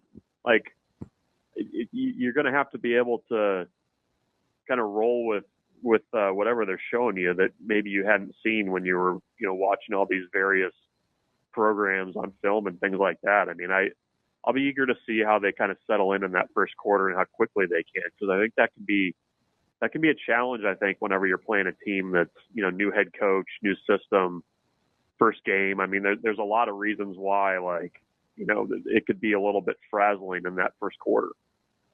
We're talking with Michael Bruntz, Husker 24/7. Bruntz, if I could give you one of either improved turnover creation on the defense or improved third down efficiency on the defense, meaning getting off the field more. So let's say you go from 38 to 30% on defense or on third downs, and let's say you go from what they create 14 turnovers last year to 24.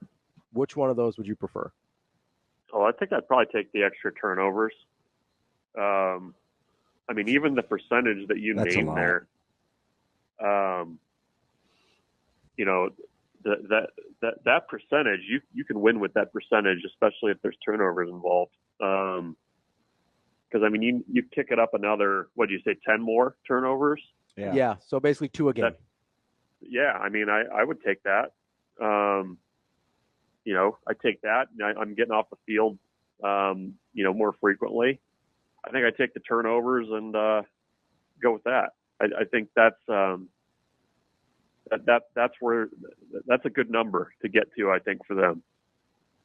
Bruntz, when you're like in its totality, are you watching this team week to week, or are you more interested in, this is without revisionist history, this is kind of how you're thinking about it right now, are you bunching or clumping these stretches for Nebraska, or are you kind of a one game at a time for them?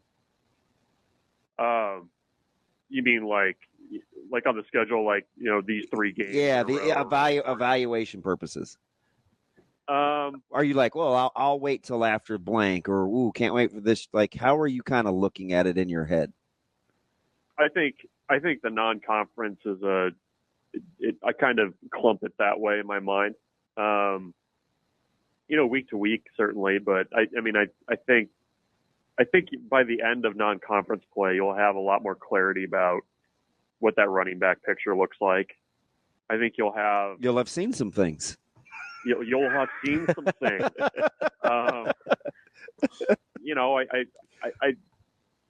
I believe this is a team that like Matt Rule said the other day that can be playing its best football in November. Like I think that's certainly possible. So I think you got to be careful a little bit to write the book too much at the end of September. But I think that's kind of an effective milepost to say, like, okay, where are we now? You played one team that, has some really good athletes in some places. You played two kind of walkover teams to a degree. And, I think you can kind of start to see who can help you and who can't. There's some guys that are going to have to be depth pieces on defense that you're going to get a good look at them, I think, in 3 games, especially the inside linebackers and how that all shakes out. And special teams too. I mean, I that's kind of how I look at it. Is I'm watching week to week, but the first 3 games are kind of the first section of the season that you really kind of have to dig in and see how they are going into conference play. It's crazy. I prepared myself to evaluate the offense much differently than the defense. Yeah. It's like I'm willing. There's like a lot more grace with the offense, even though it's come with some expectations. It's just hard. Yeah. It's just hard to be really good young. Well, I mean, you have to think about the single-digit number picture, right? Like, which 95% representation. Which side of the 90 side of the ball, based on that? Come on, Jamie. That picture, would you expect to be good right out of the gate? Yeah. All right, Bruntz, we got like 30 seconds here. Let's get a season win total prediction from you for Nebraska. I go 8-4 against It's unanimous. I don't want to drink too much Kool-Aid, but I think 8-4 is an okay number. There we go. You're in good company with the 8-4 pick. Yeah, with everybody that we've asked. I'm kind of. I think it's unanimous. It so is. far. I'm surprised. Bruntz, we appreciate it as always. Enjoy the weekend. Enjoy the college football, and we'll talk to you next week. Thanks, Bruntsy. Right. Thanks, guys. We'll see you. Yep. More Hurrdat Sports Radio coming up next. Welcome back, Hurrdat Sports Radio, AM 590, ESPN Omaha, ESPN Tri-Cities, KFOR in Lincoln. That's DB. I'm Ravi Lulla here on the Pillar Exterior stage. It's time for Bet On It, brought to you by Warhorse Sportsbook, the best place in Nebraska to place your sports bets. Warhorse Sportsbook, no bets, no glory. Make sure you get to the sportsbooks in Lincoln or Omaha to place your bets. DB. Ravi. We have actual games we can talk about. Are we going to see some things? We might see some things. That's kind of funny. I'm ready to. Bruntz is funny in general. We like Bruntz. I'm ready to see some things. I am also ready to see some things. You know the first thing we're going to see? What's that? North Dakota State at Colorado tonight. Oh, man. 9.5 points for Colorado. Seems like a lot. There's been a lot of talk on this here program about Colorado and North Dakota State. Who do you like there? 9.5 points.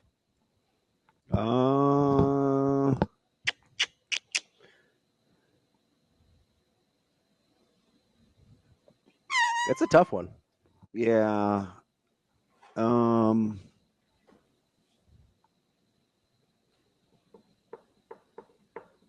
I don't love the number. I'll take NDSU. Covering the 9.5. You want them to you'll win straight up? You think they beat them straight up? No, just cover. Yeah. I am also going to take NDSU to cover plus 9.5. Give me the points. I don't trust Colorado to. I don't trust Colorado. Yeah, I don't. That's a full stop. Just don't trust Colorado. I don't love it. I don't either. If I wanted, I don't really love it. Thank you, Brian. I would prefer a bigger number if I'm betting on NDSU, but I think it's too big to feel good about Colorado. Yeah. That's a tough spot. I also think this game stylistically, I think it's going to tell us a lot about Colorado and where they've been weak in the past in the trenches. Because like NDSU is going to try and beat you up a little bit. And I think we might learn a little bit about Colorado there. Well, I think their defensive line is better than I think the public thinks, but I don't know if that's. I think they might be better rushing the passer. I don't know how they're going to be on run defense, the defensive line. That's kind of where my uncertainty is with Colorado. I think Cole Payton will have a nice Harburg role. Like he'll be all over the place. Yeah. I don't know. I don't know if I would put him on necessarily upset alert though. But I do think NDSU is obviously really, really good, and they're going to make life miserable. Yeah, whether that turns into a win or not. Really physical and good in the trenches. I think I like NDSU tonight. It's one of the strange situations where you actually, I think, can learn something about like a Power 5 team versus an FCS team. Yep. Especially not just because NDSU is good, but because of what I said, that their strengths line up with what Colorado's perceived weaknesses are. So I think that'll be interesting as well. Let's get to some of the bigger games from the weekend. I know B liked Georgia, the minus 13.5 against Clemson. As do I. You like that number too? I do. I just don't think Clemson's very good. Well, and the thing you have to kind of worry about with Georgia is they're going to have to kind of probably turn Clemson over at least a couple of times, or maybe, set something up, because they're built to kind of bludgeon you as opposed to, no, they're capable, obviously, of being explosive, but I mean, they run the ball so much. It might be a little bit of a slow bleed. There's a little bit of a Michigan last year to Georgia. But I like them to really deal Clemson fits defensively. Clemson's just weird. I have no idea what to expect from Clemson. And, I mean, the ACC is weird in general, too, which I'm sure we can get to tomorrow. We'll give you our playoff teams. But the ACC is super weird because I'm looking at that last night trying to figure out, like, okay, I probably would have picked Florida State before week 0 to come out of the ACC. I don't feel great about that now because they didn't look good in places I thought they were going to be good in offensive line and on the defense.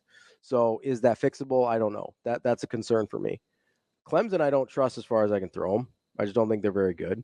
I definitely don't trust Miami, but chances are it's going to be one of those three, or maybe you have a dark horse like NC State come out and win that conference. Like, I don't know what to do with the ACC. I keep an eye on Louisville. Louisville's pretty good. Louisville's pretty good. If you're looking for like a legit kind of dark horse. Yeah. That's what I mean though. I could go, what do we just name, 5 teams? Yeah. That could win the ACC, and I don't feel great about any of them. Mm-hmm. Like, that's a pretty unusual position for even the Big 12. Like, there's a couple teams I feel really good about in the Big 12. There might be probably four that I think can win it. Utah, K-State, Kansas, Oklahoma State. Am I forgetting anybody? Utah, maybe K-State, Arizona, Kansas, Oklahoma State. Who am I missing? Maybe Arizona. I really like Arizona this weekend. Yeah. Yeah. So, like, there's 5 teams there, but I feel better about at least 4 of those 5 teams than I do any of the teams in the ACC. Yeah. And you know how I feel about Utah. You talking about winning the conference or being a better team? Because I'm not so. Oh, go ahead. I'm not so sure they're. Like, I don't know if I would take Kansas over Miami, for instance. No. You mean in relative to winning their conference? Yeah. Okay. And I have more confidence in what I think they'll be. Because, like, Miami, more talented than Kansas, more talented than Kansas State, more talented than. I mean, if K-State played FSU tomorrow, I think we might see a very similar game to what we saw at Georgia Tech versus Florida State. But I think you'd like FSU in that. Oh, maybe not after what I saw last week. Yeah, you're PTSD. That's a good. They're going to be okay. Honestly, it's not just that they lost. Well, but I'm pitting you haven't seen K-State play yet, though. I haven't.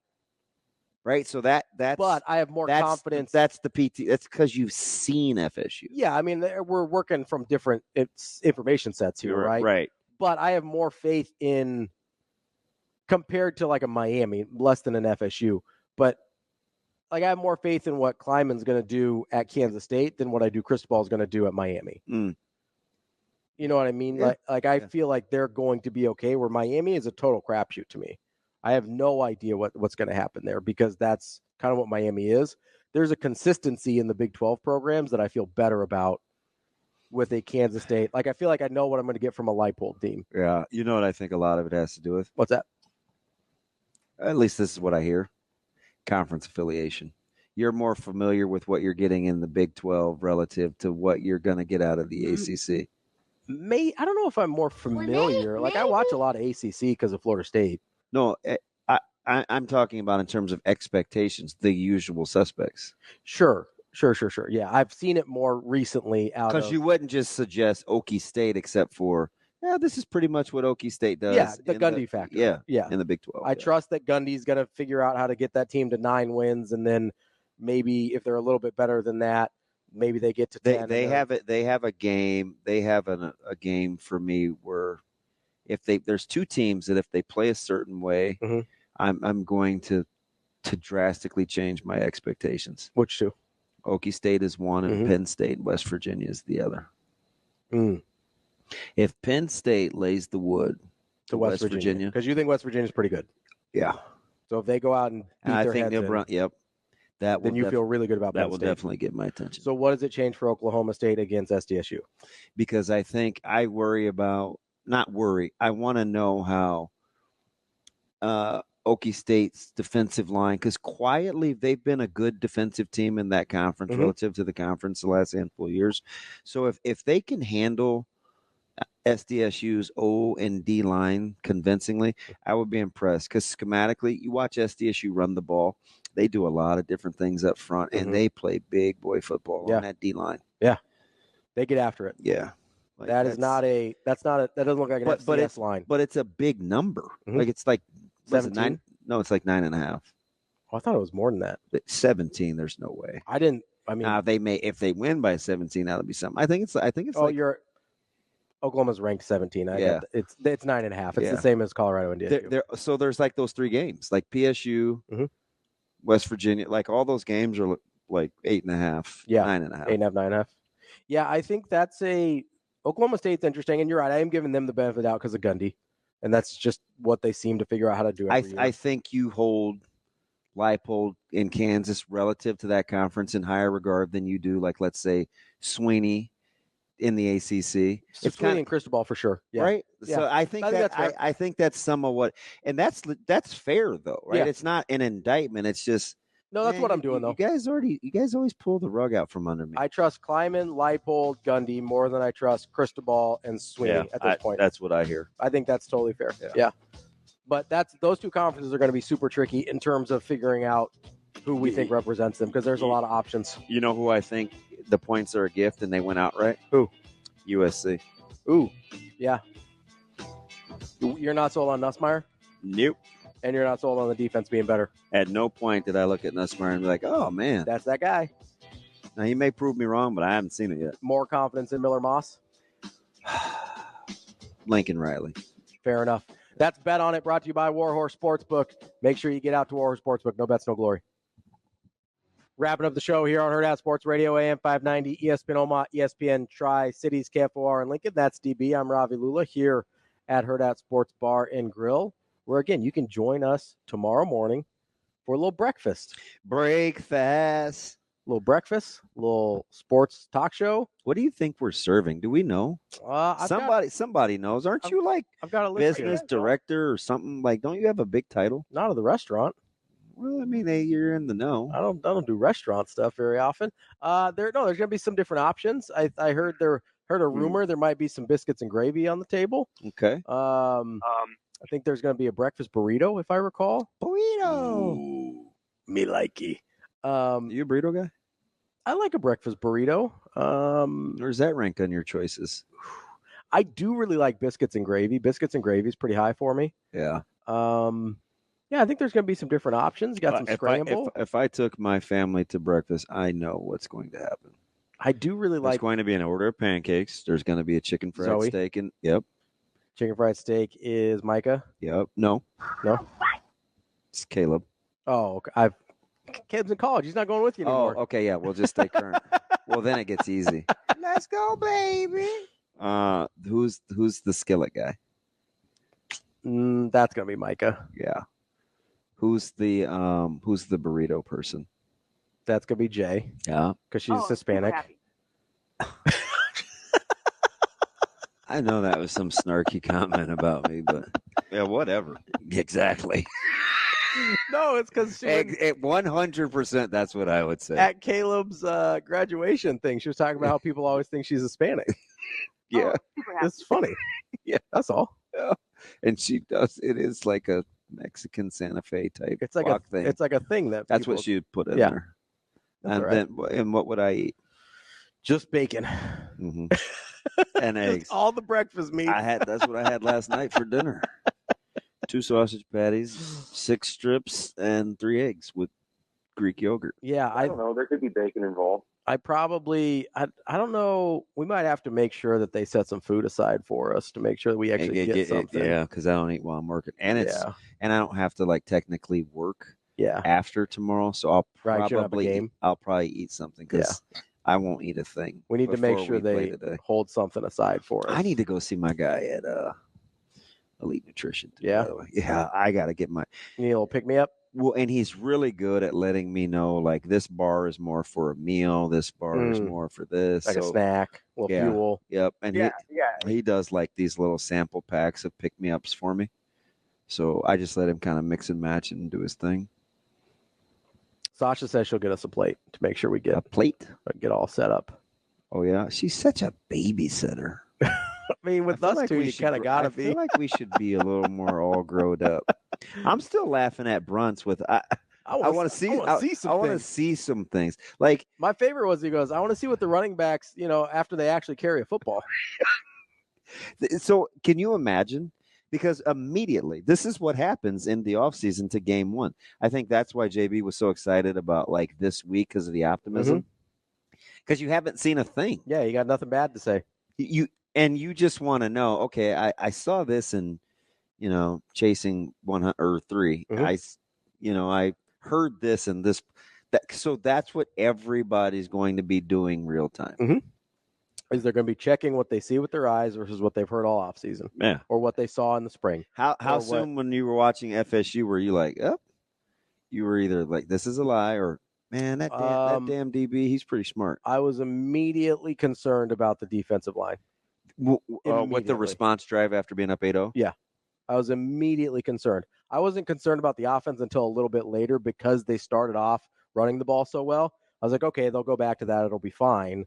And then, but that was kind of my narrative, right? I was like, oh man, just run the ball. Yeah. But then they couldn't run the ball. Yeah, that's what's so concerning to me. Because if you're going to get away with, I was shocked. If you're going to get away with Captain Checkdown being your starting quarterback. Just continuing the slander of DJU. It's not slander if it's true. Well, let him rip it. Apparently, this is what Norvell said, that he didn't have the reins on the play calls. Those were the throws that DJ decided to make. That's a thing that Norvell said last week. He said, now we're going with Captain Checkdown. DJ made the throws he thought were there. T-Mac. So what am I supposed to do with that? I don't know. Honestly, I don't know. I ain't messing with you anymore, Terrence. I'm done. That's funny. He's got it. But that is eerie. It is a little bit, yeah. I think he sent me that a couple years. I thought that was. I forgot he had that in his bag. It took me a second to realize that wasn't her. Yeah. I was like, wait, what? He's got jokes. Hey, so clap back at him because you were mad at what he said to you, and I don't remember what he said now. What he did said say some earlier? people. He was talking about drum lines, and some people are snarky to the bands. Yeah. So when I was making that analogy, we need to not lose the larger point for the finite details, right? I'm all about being specific, but A, I was talking about high school, first of all. And B, I understand there is a segment of the population that cares more, especially at certain universities, like the HBCUs especially. Like, that's a big deal, the bands and the drum. I get it. Why'd you say HBCUs? Because that's generally where the bands are a bigger deal.